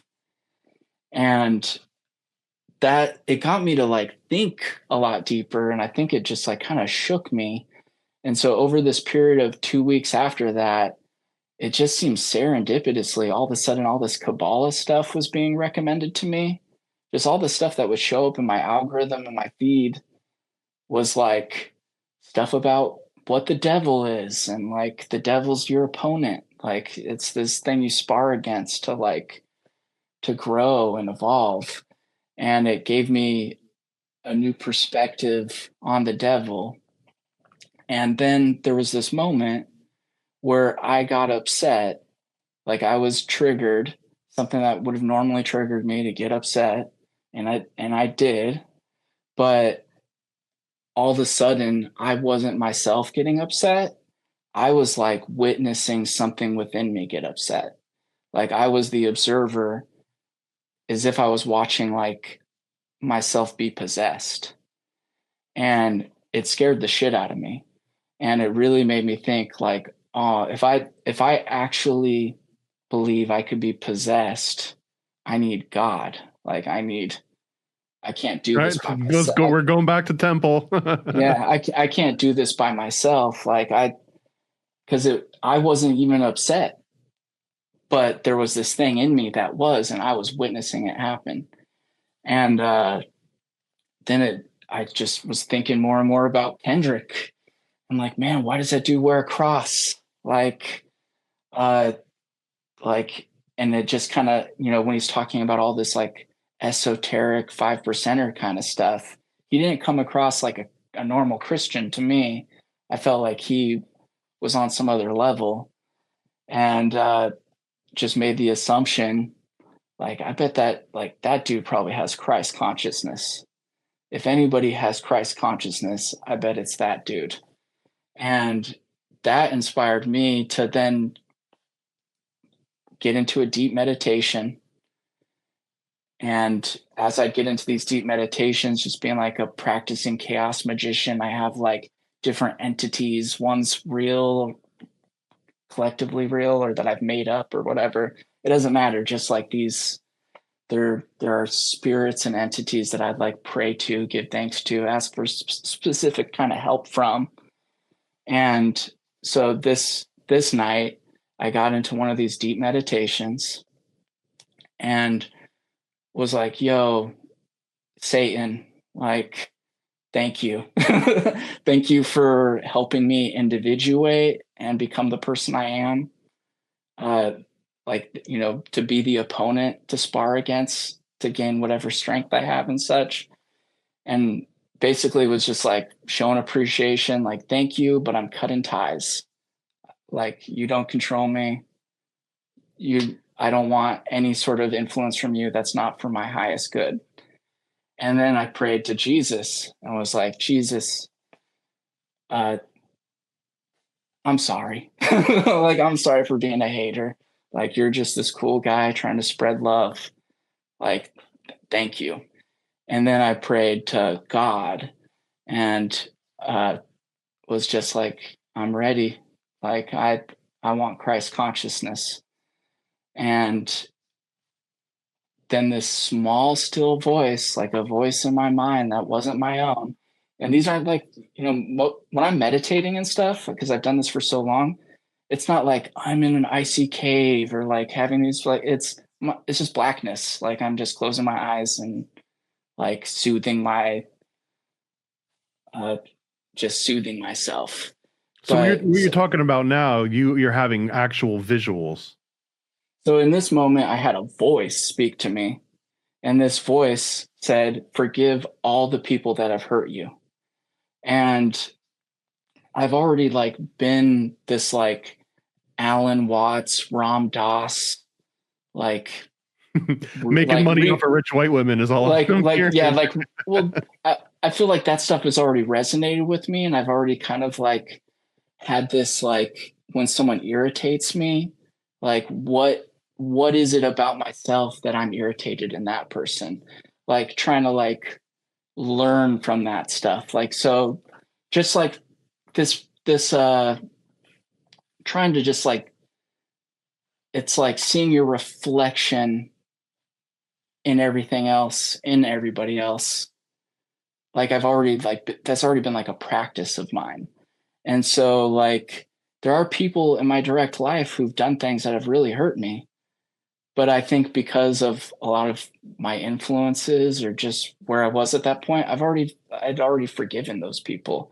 I really wasn't holding on to resentment towards, my ex-wife or this girl that hurt me or whatever. Like, so when this was said to me, I'm like, who do I need to forgive? Like, I feel like I'm already living that way.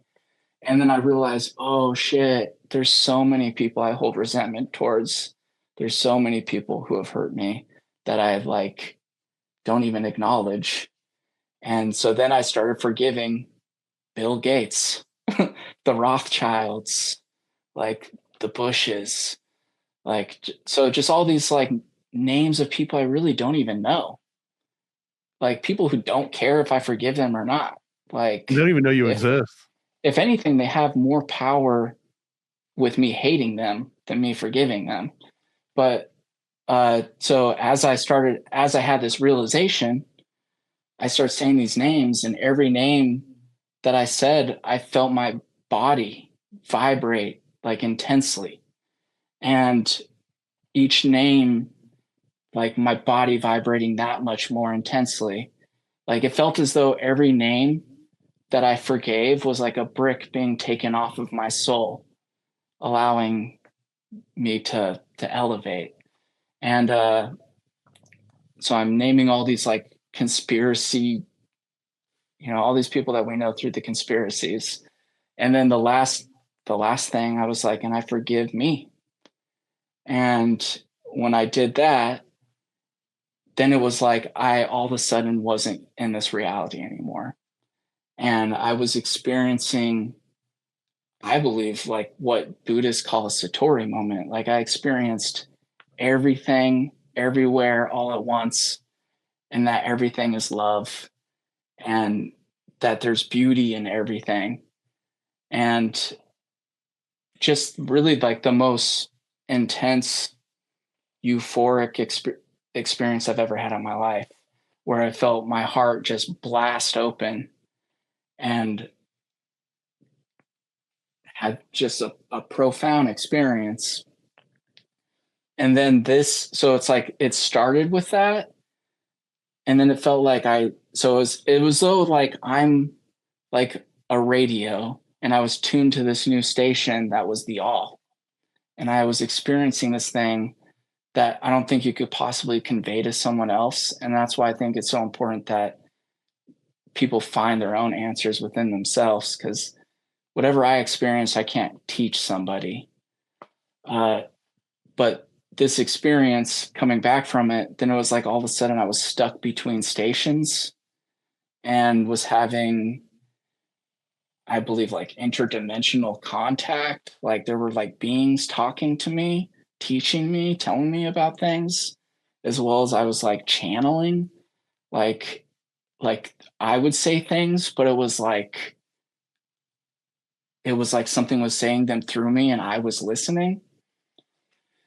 And was told all the stuff about this reality being this bipolar existence, and that we're born into this state of ego, this lower consciousness, and that we evolve over many lifetimes and maybe even cycles of the matrix to this love consciousness, this consciousness where you're connected to all.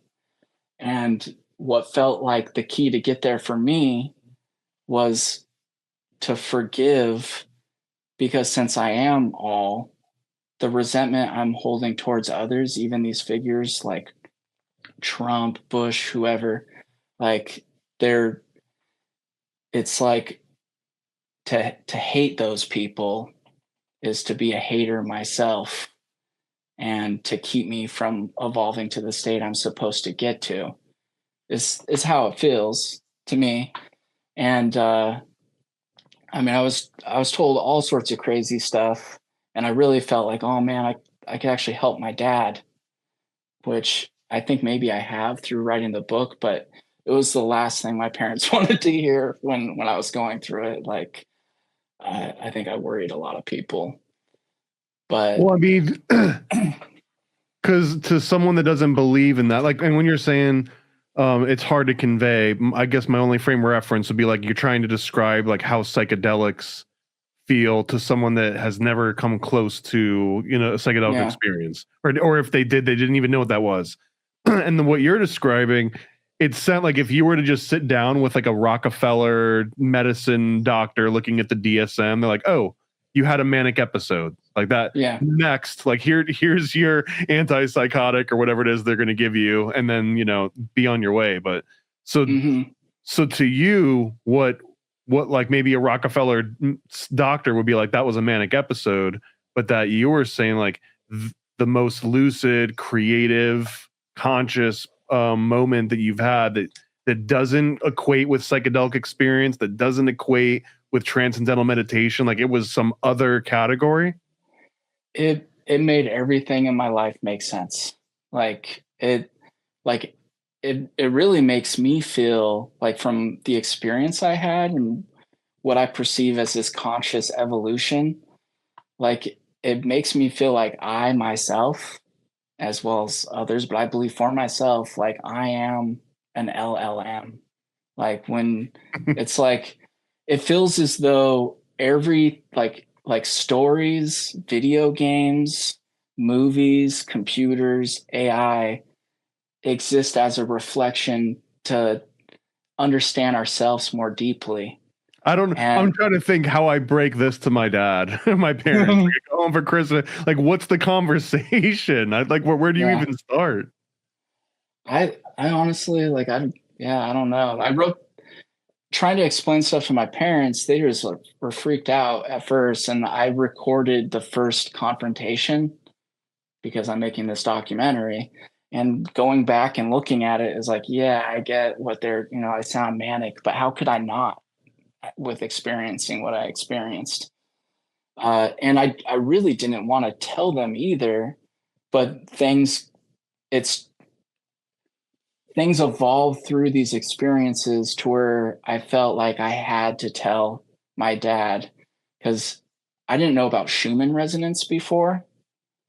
And like through this, so it's like I wasn't really looking into this new age woo stuff. I've been more just like into philosophy and psychology and conspiracies would be like my point of interest. And the woo stuff, the new age stuff is, I guess, always felt a little cringe to me. Uh, and now I guess I'm just embracing my cringe. But as this It's was really just happening to Crowley. me, Crowley's kind of new age. yeah, well, yeah, Crowley, he would be my new age influence then. But I learned about Schumann resonance because like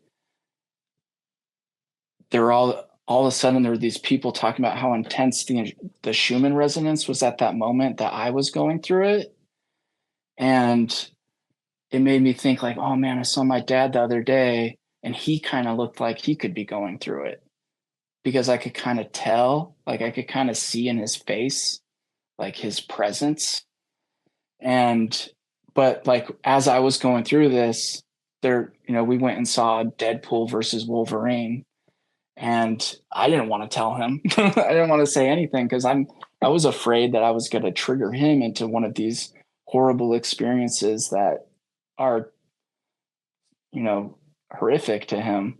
Is that So make it's it like you can't talk about existentialism because you're afraid that you might set somebody off in your family?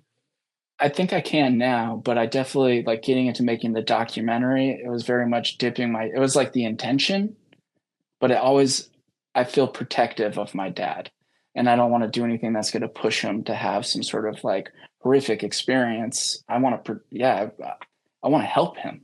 I want him to like not be afraid of eternity, and that's why the film is named what it's named as kind of like a magical spell. Like I hope through the making of this that he learns to love eternity. and not fear eternity, because he doesn't fear death, he fears eternity and these experiences. But I could kind of tell he was going through it. And then, so it's like after that initial, what I'm calling a Satori moment, it was like all of a sudden I could like feel, I wasn't like seeing reptiles or reptilians or whatever, but it was like I could feel them, and I could feel this darkness around me, and I could feel like it, it's yeah, just stuff very hard to describe, but like it's like I was channeling and all this weird stuff was happening to me. And through this, I felt so like not human. I felt so not myself. So like in between states, I just wanted to do everything I could to ground myself. And it felt like the only thing that helped me was meditating. So I was meditating through this like 8+ hours a day.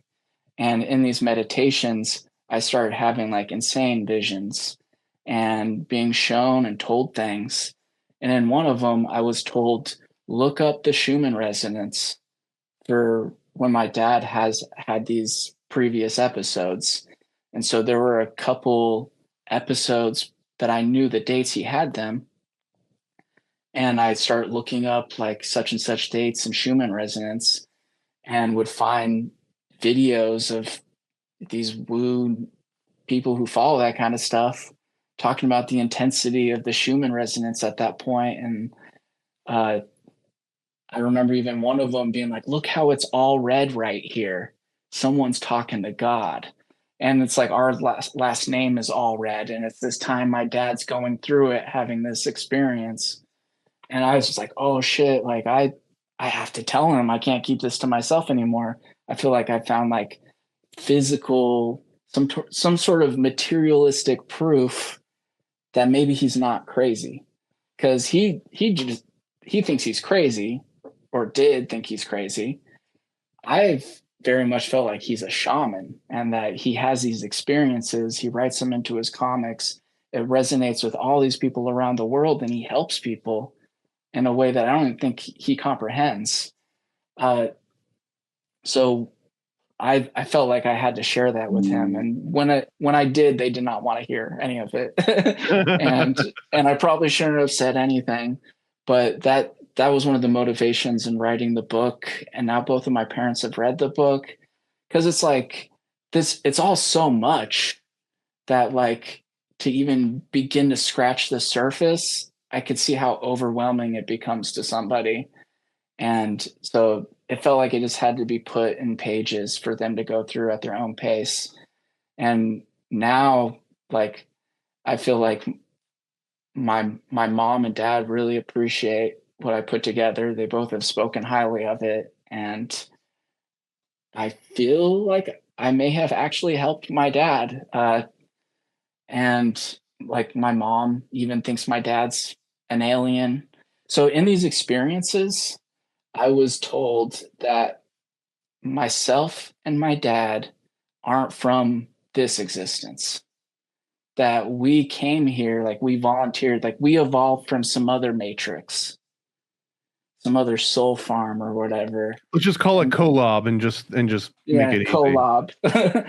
And that we volunteered to come here to have these experiences to help bring up the vibration and push human evolution. And I was told that for this evolution, it comes from inspiration, not shame and pushing somebody into something. And someone could get inspiration from going to church, but they could just as easily get stuck in that shame spiral. So I was told all this stuff, how my dad had to have these experiences and write it into these comics. And I was supposed to make this documentary to discuss this stuff and start talking about this stuff openly with people. And that I was told that Jack Kirby went through these same experiences, and that God, that it's like everything is God, but since consciousness has to be inspired to grow, that like artists are more likely to be the people to inspire that spiritual growth rather than religion. And that Jack Kirby was one of these people who came here. It's nothing that makes anybody better than anybody else, but that there's this existence, that there are souls evolving from nothing into something. And then there's souls that have evolved elsewhere who are like coming and helping assist the process. And that, like, I didn't know what star seeds were until after my experience trying to make sense of all the stuff. Are starseed? Have you ever heard the concept of an indigo child from like Yeah, the? Is I this think the they're same like as the the same kind of starseed? thing. Okay. I think Okay. they're the same kind of thing. But so yeah, I was told Jack Kirby, who created most of the Marvel universe, like so many of these like, you know, epic heroes we see on the big screen are Jack Kirby. Jack Kirby did have these out of body experiences. Have you heard anything about that? No, I didn't know that Jack Kirby had these. Yeah, so like Jack Kirby, like he couldn't, like his wife had to drive him around and stuff because he would like be in the fourth dimension, or like, you know, he was very uh he had something beyond that he was experiencing, and a lot of that he brought into his comic books. And then here my dad comes and becomes this comic book legend, really, that he has become. And he's like taken over a lot of Jack Kirby. Like Jack Kirby is definitely one of his biggest inspirations, but there's like things like Bug that he like continued, like Jack Kirby's legacy. And I feel him and many other, like that it's not like these few people are special. It's like we're all special, and there's people who have evolved elsewhere to come here and inspire humans to find their light and realize how special they are. And so that's what I totally believe, that my dad is some sort of angel, alien, whatever.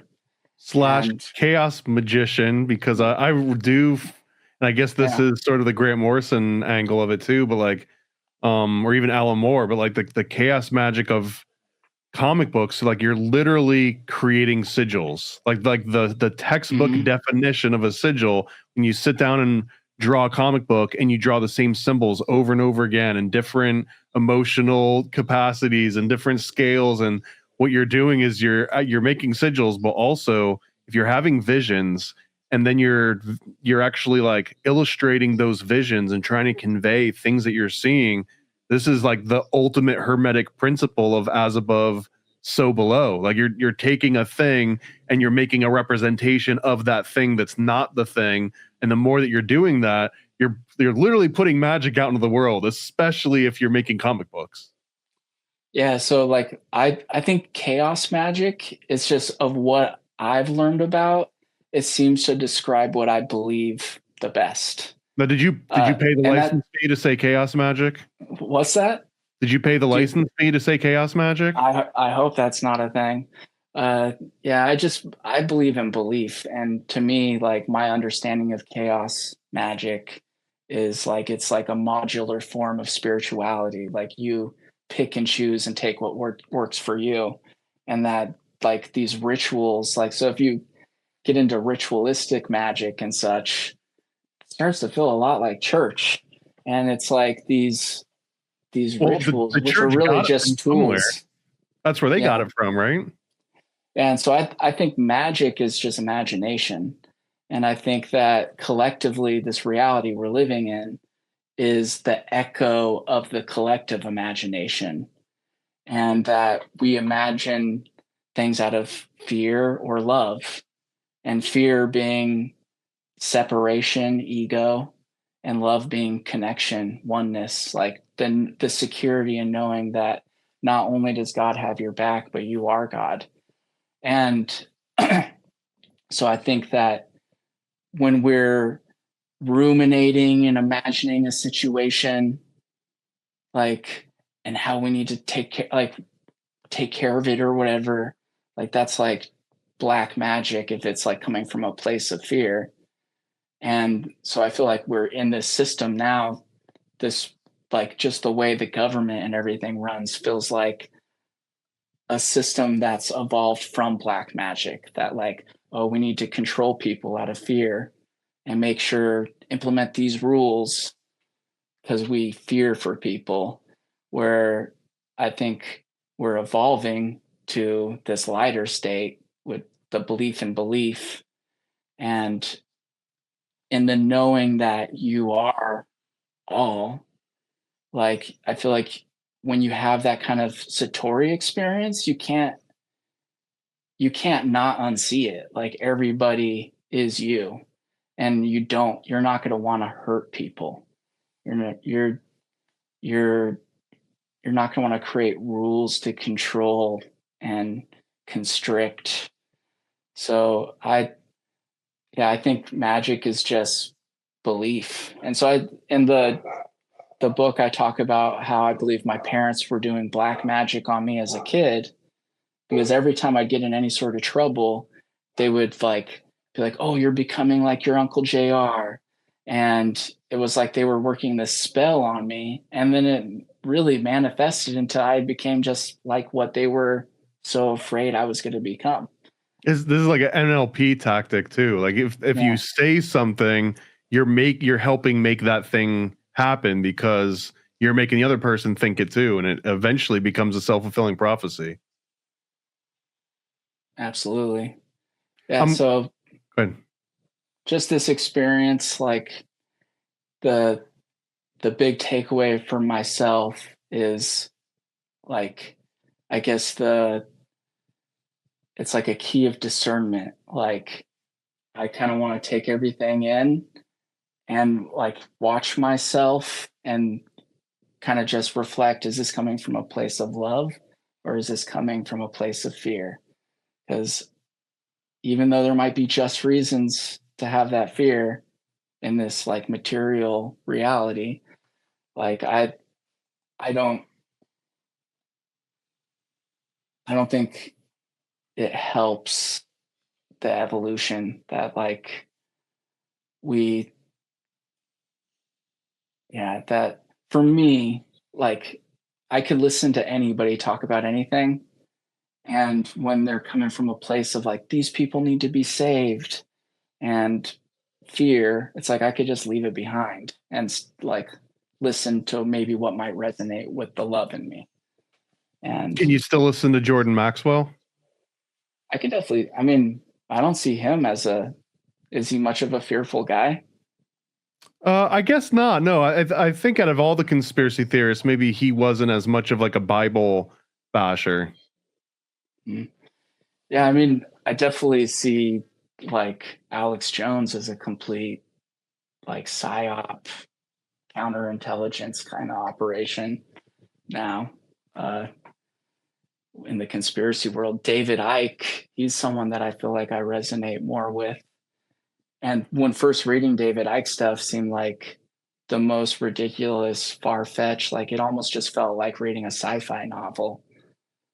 But now, just as with my personal experience and what I've grew to understand about reality, I feel like David Icke seems like he's on point with a lot of things. But David's especially on point too. I was lucky enough to interview him a couple times recently, and one of the awesome. things that I was asking him was like, do you still believe, if I saw a video of you in '98 talking about the Caucasus Mountains and aliens coming down and shape-shifting reptilians and talking to like the African tribal leader about it, and he was very much like, I was still feeling my way around, man. Like 20 years go by, your beliefs change, your things change, and he's similarly like the same thinking, but he's onto like the Saturnian aspect now, like this interdimensional, like it's no longer shape-shifting aliens. Now it was something is manipulating the fabric of reality itself, and then we perceive that as, oh my god, it's a shape-shifting reptilian. Yeah, before I had like my big experience, the Satori, that first night of like really everything unfolding, uh, I came across this video. I was like led. So I've been following synchronicities for a while, and 444 has been a huge one for me. And it would be like, it would affirm that like I'm on the right path. Or I didn't get into it because of angel numbers. It started to notice that I see 444 so often and something awesome happens. And if we get to the point where I see 444 happen, and see it so many times in a short period of time and be like, oh, something cool is going to happen, and then something cool happens. And so 444 has meant a lot to me, and I got it tattooed on me and all that. And just like from the time that Drake experience happened, I started seeing 144 like a crazy amount to where it became unavoidable. And I wasn't watching any sort of YouTube psychics because I very much was dismissive about that stuff. Because at this point, I believed in magic. Like I'd been practicing the chaos magic stuff long enough that I believed in belief. And I felt like listening to some psychic on YouTube, that I'm allowing their belief to distort my belief, and I'd rather just keep it out. And so I was very dismissive about that stuff. But this video came up and it was like 144, the last thing you need to know. And I dismissed it like, whatever. And then I just kept seeing it over and over again. Like, and that day specifically, I saw it like so many times leading up to when I went out to meditate, that before I meditated, I was like, all right, I should check out that video. The video of the lady saying like the last thing you need to know. And so I watched the video, and she's like, all right, your spirit guides are saying that you're about to have this transformation, and that the last thing that they just want this piece of advice for you. And it's that humor transmutes all fear. And I just like, interesting. That sounds cool. Like humor transmutes fear. And then whatever, get into my meditation, have this Satori experience where it's like, absolutely, I have complete faith in the universe, and I know there's a God, and I'm part of that God as everybody. And just like reinforce my belief to a level way beyond where it's ever been. And then I come out of it, and as I'm coming out of it, it's like I said, I was like stuck between stations. I wasn't like fully back in this reality. I was like somewhere in between where I was and what this material reality is. And then I felt reptilians, and I felt all this darkness, and it scared me. And I remembered that lady being like, humor transmutes all fear. And so I think a lot of people like would be like, I rebuke you in the name of Jesus or something like that. Like, I think the approach I took was like, I'm going to make this funny. And so where I felt these reptilian demon entities, like at first I imagined like a big arm coming out of the sky. And like, there's this Kids in the Hall sketch where one of the guys is like looking at people through his fingers at their heads. And he's like, I squish your head. And it's just like the stupid sketch from Kids in the Hall. And so I just imagined it being God's arm coming down, and where I'm feeling these reptilians just being like, I squish your reptilian head. And then it was like, it becomes silly. And then like the power that it had over me with the fear begins to diminish. And then I imagined like George Bush, it became like I was feeling those things. And then I started like actively using, like guiding the visions. And so then I saw George Bush, and I gave him a big Bugs Bunny style kiss. And as I was hugging him, kissing him, he like turned into a reptilian in my arms, but he was like a Jim Henson Muppet style dinosaur. And it was just silly and cute. I'm like, how can I be afraid of this? And then I saw myself, like the little child version of myself. and I was like all torn up and on fire and like a demon zombie. And then I just gave myself a hug and was like, I love you, dude. And then I turned into like a normal little kid. And then it felt like I was in an RPG or something, that it was like level up. There was like, then I was being told by whatever this force was that was guiding me, was like these things, these darker spirits serve you when you're in a place of love. Like they only have control over you through fear.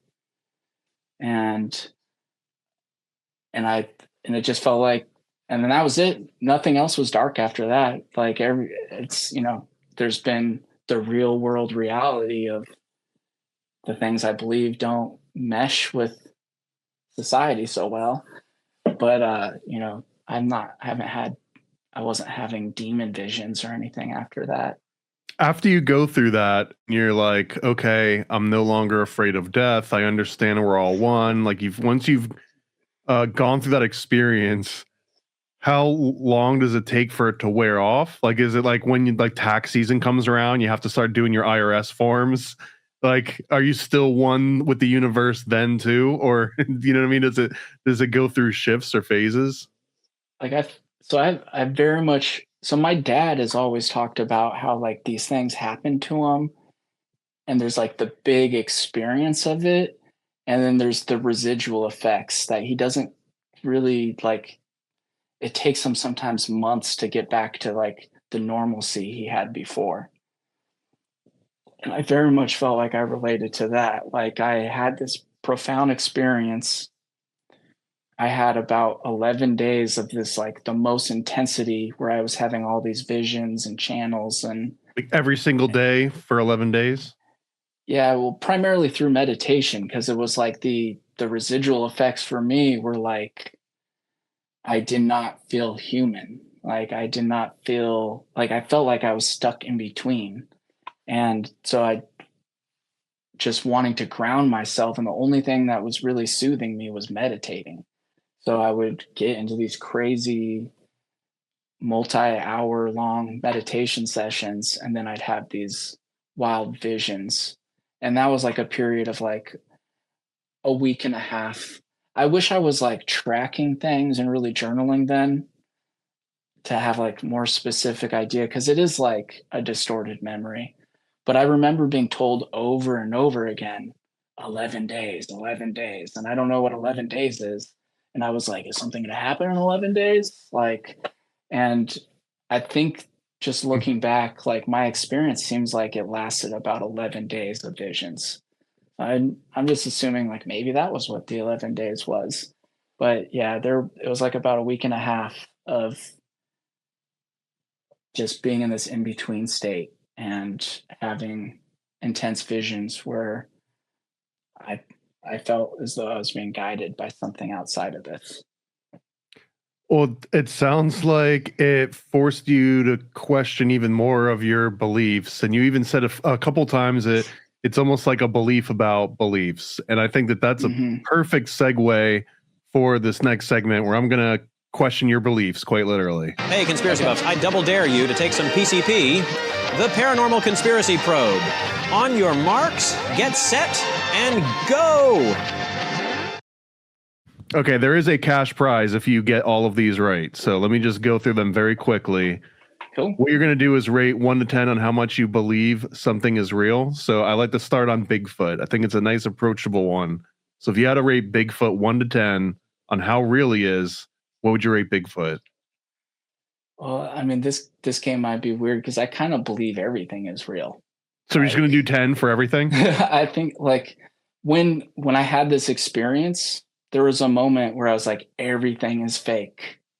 Nothing is real. Like I just like shook. I can go with that. We can play under those terms. And then I was, whatever force that was guiding me corrected me and said, it's not that everything is fake. Everything is real. So I think that this is all imagination, and that maybe it's not real in this collective like manifestation that we have in this material matrix, but it's real somewhere. Like so I think if someone has believed it, if someone has imagined it, it's real. Okay, so are we going to call that a 10 on Bigfoot? I'd say Bigfoot a 10. Okay, let's play with these terms, right? So another one that I like to get into is, did a human being step foot on the moon at some point in the last 100 years? That to me feels like a binary. Like it can't be both yes and no, but I'm open to understanding it differently. Yeah, I think that what we've seen of the moon landings is like a psyop, but I believe that someone's been to the moon.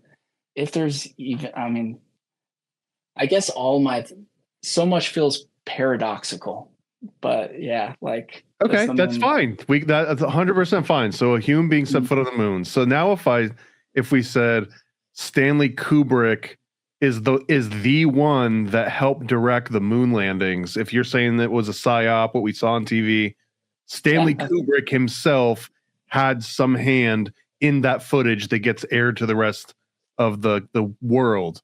That seems like something that can either be yes or no. I think it seems likely. Okay, so I mean, if I'm playing this little dance, right? It's like, well, did the government actually go to the moon, and now they're just trying to make you think that Stanley Kubrick had a part in the footage to just kick up dirt a little bit, or because if Stanley Kubrick is the one that directed the moon landings, then he gets the camera just shift angles or something. Yeah, he gets to determine what you will expect as legitimate moon footage.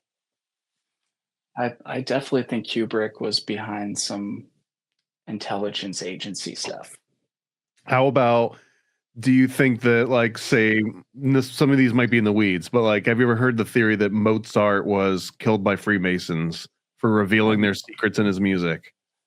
No, what secrets did he reveal? That the magic flute had certain messages and even musical notation that revealed mathematical principles that were considered secret by the Freemasons. If you haven't heard of this, I'm not going to ask you like how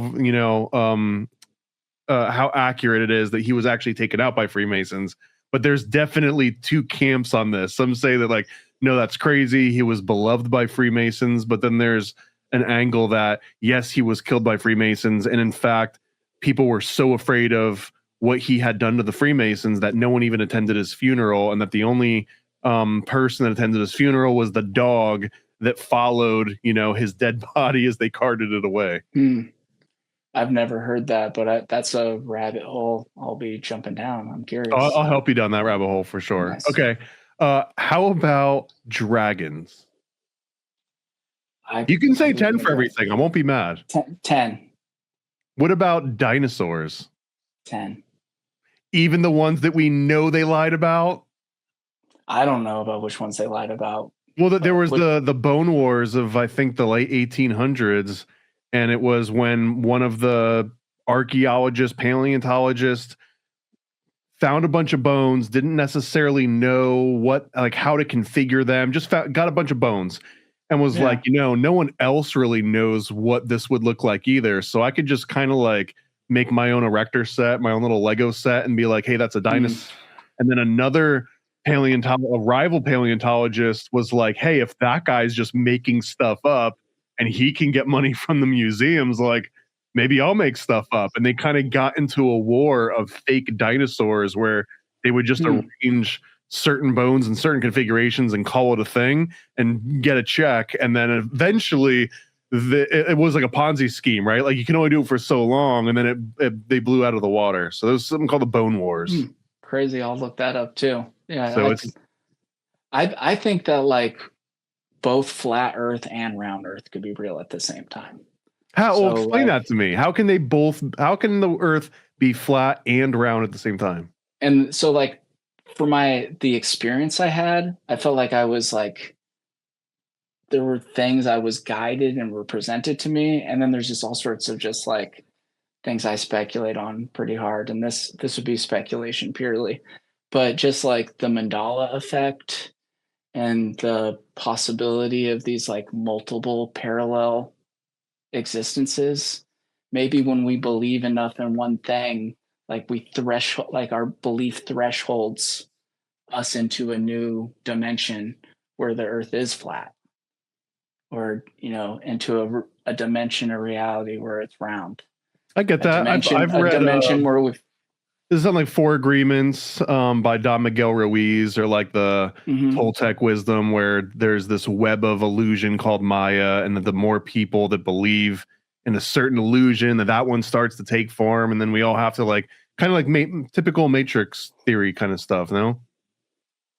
Yeah, I've read the Four Agreements. I don't remember that from it, but yeah, that. Well, that's the whole. That was my understanding, is that why they are the agreements is because he's pitching reality as a shared agreement. Like we were all agreeing that yes, this is the color of the sky, or that this is what pain feels like, or that fire provides light and burns, or whatever. But that like reality is the shared things that we all agree, and then out of all those agreements, like there was these 4 pillars, and it helps you get off drugs or get out of an abusive relationship or something. That makes me want to reread that. It's been a long time. Oprah Book Club hits sometimes, man. They weren't all million little pieces or whatever. Okay, here's another one. Here's another 1 to 10. Maybe this can break the mold a little bit. Unforgivable sin. Are you familiar with the idea that there is a unforgivable sin? I personally don't believe there is unforgivable sin. So we found a 1 or a 0 out of all these. What about where are you at on hell now? Well, it's like, I think existence is relative. And so to experience love, we have to experience hate. And to experience being good, we have to experience being bad. And I think we go through this life evolving, reincarnating into, maybe we're a really good person and have great karma or whatever, and then live a life where we're a really bad person and live a hell. Like I think we have to experience hell to experience heaven. You mentioned that you think that maybe you were a rock at some point and like you've evolved over time. Is that I mean, am I oversimplifying that, or that's kind of what you were describing? Well, so the stuff I was told, and what is distorted, what do it's very likely that this is all just crazy talk, but what I believe, it's what we're here for, my man. experience is that that people evolve from rocks, from like dense consciousness to gods, to then creating their own fragments of themselves. So I feel like we are God, who has been a fragment of God, who was a fragment from God forever. Like that there's just like gods fragmenting into gods, creating gods that fragment into gods. And that process, what I was told and what I believe is that like through this fragmentation, we evolve from the most dense forms to these gods. So from rocks, fish, like up the ladder to humans. And do you think the next stage is probably being like legit X-Men. When we're rocks, do you think there's rocks that have hate and rocks that have love, or does that only come at like a certain point in that evolution? I would imagine it comes at a certain point in the evolution. And I think it needs to happen. Like it's the thing we're evolving out of, but it's like the manure we need to grow. So like in the relative experience of this binary existence, we need to experience these lows to have the highs. And the highs mean nothing if there's no lows to relatively gauge them with. Can I try and just poke a hole in that for just the sake of conversation? Yeah. And the reason I'm asking about the level of consciousness of like a rock versus a human, let's just say that somewhere in the middle, maybe closer to the humans, you got like a puppy, right? A nice little puppy loves you. Does that puppy have to hate you before it can love you? Or does that puppy have to have hate in its heart before it can understand love? I think that puppy is just at one point of its evolution. And like a puppy's, I mean, I think that's gonna more than likely be some light, some love. I don't think Right. Just imagine a little bundle of like love and joy. Like that puppy doesn't hate you. The puppy isn't capable of hate. Yeah, I'm not even saying in the same life. Like it's not like you have to be a bad guy in this life to be a good guy. But I think the overall experience, like if I'm just like a goody Mormon, I go to church, I do everything I'm told.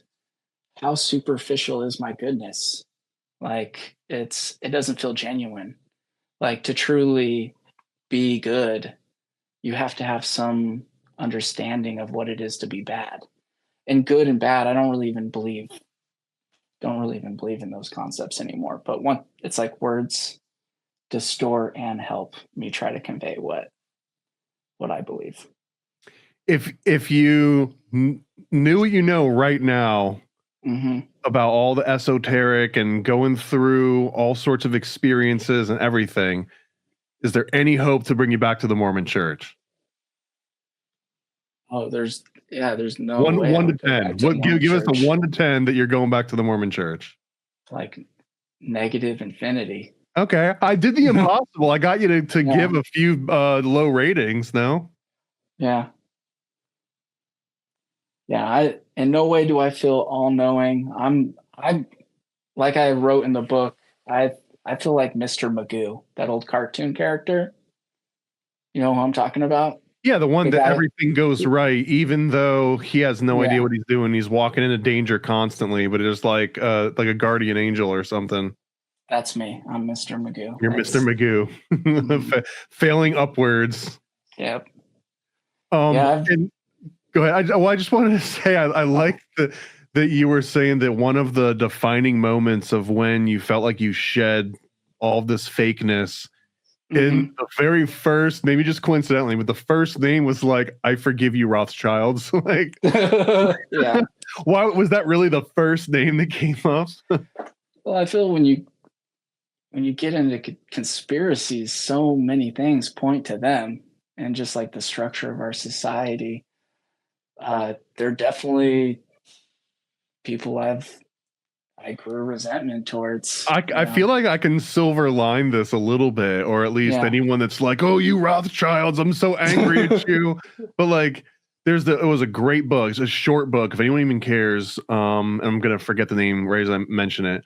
The Founder. It's called The Founder. And it was about the original Mayor Rothschild. And it described about how his family and generations before him, that they were allowed to work and they were allowed to earn money, but they were not allowed to spend money, and they had to live in the ghetto. You couldn't buy a house, you couldn't buy property, you couldn't even wear like certain types of clothes. You had to just stay to your little ghetto and keep all your crap with all. And what would happen is that 3 or 4 generations of wealth of like 8 family members living together, amassing all sorts of wealth.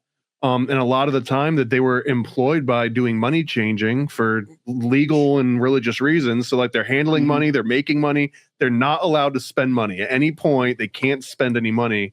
And then as soon as they're allowed out of the ghettos, now they've got wealth. They've got systems of information. They've got secret codes, and they've got all sorts of ways to send messages in code across countries, because they had to do that in order to survive. And they were not allowed to spend money. And now all of a sudden, like, they got money and they've got money to spend, and they can found banks. And it was like this self-imposed thing. And then the world turns around. They're like, how dare you set up these banks and have secret codes? And it's like, but that was literally what they were forced to do for their entire existence for multiple generations.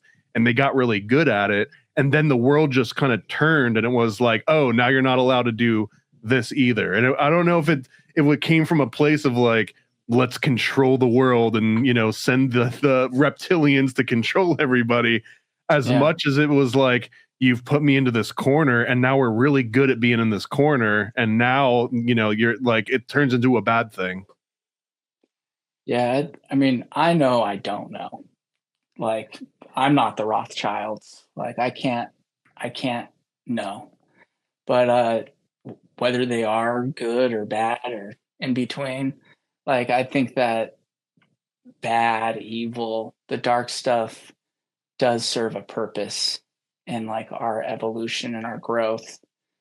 And that really like yin yang, like that there is this balance of this reality that we're in.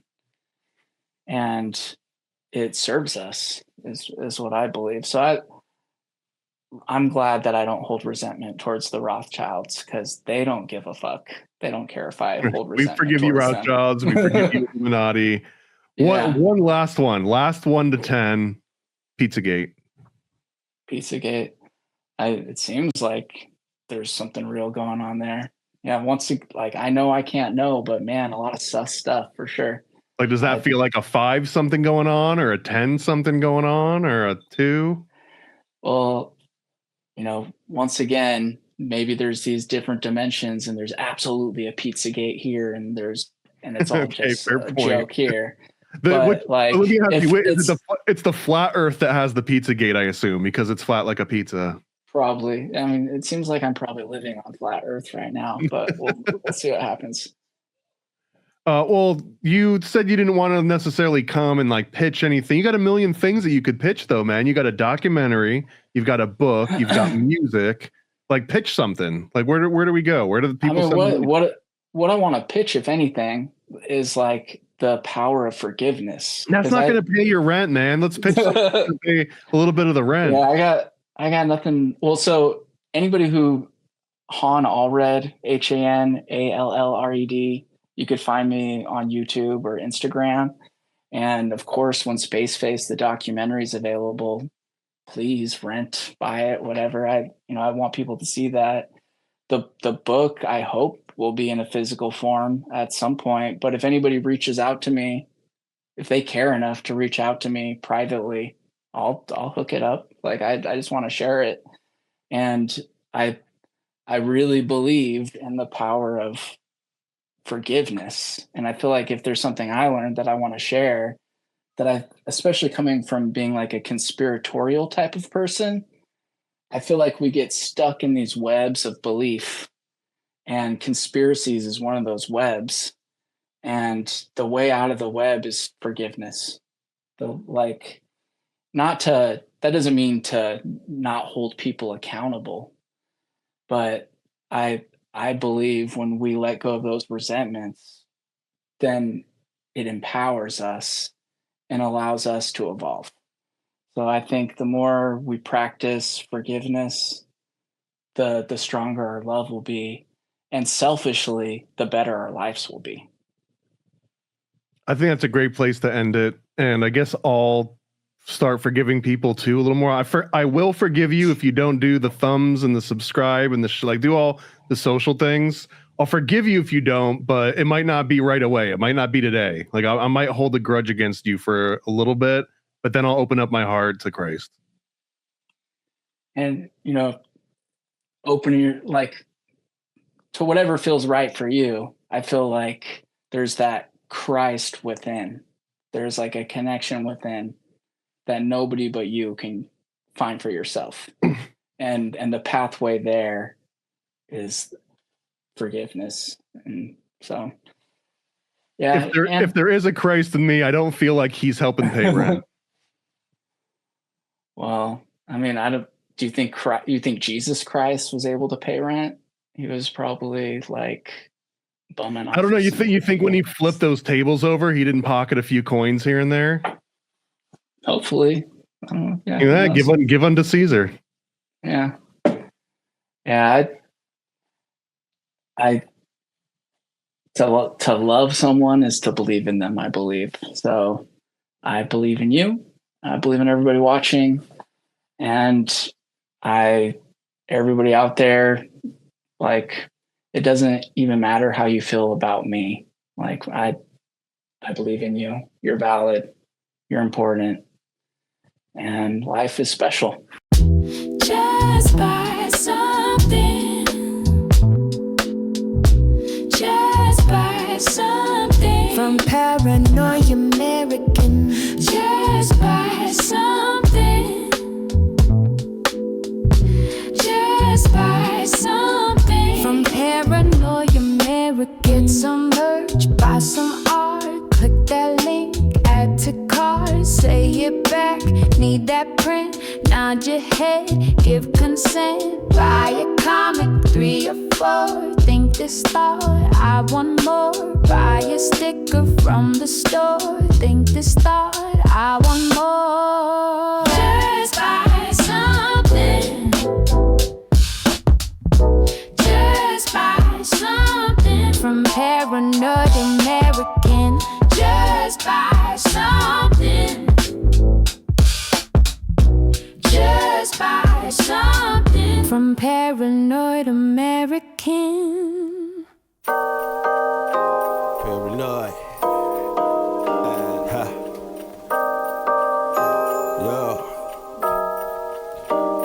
I scribble my life away, driven to write the page. Will it enlighten your brain? Give you the flight, my plane. Paper the highs ablaze. Somewhat of an amazing feel when it's real to real. You will engage it. Your favorite, of course, the Lord of an arrangement. I gave you the proper results to hit the pavement. If they get emotional, hey, maybe your language, a game, how they playing it well without Lakers. Evade them, whatever the cost, they are the shapeshift. Snakes get decapitated, met is the apex. Execution of flame you out, nuclear bomb. Distributed at war, rather gruesome for eyes to see. Max them out, then I light my trees. Blow it off in the face, you're despising me for what though? Calculated and rather cutthroat. Paranoid American must be all the blunt smoke for real. Lord, give me a day away, vacate. They wait around to hate whatever they say. Man, it's not in the least bit. We get heavy rotate when the beat hits, so thank us, you're welcome. Fuck the niggas for real, you're welcome. They ain't never had a deal, you're welcome. Man, they lacking appeal, you're welcome. Yet they doing it still, you're welcome.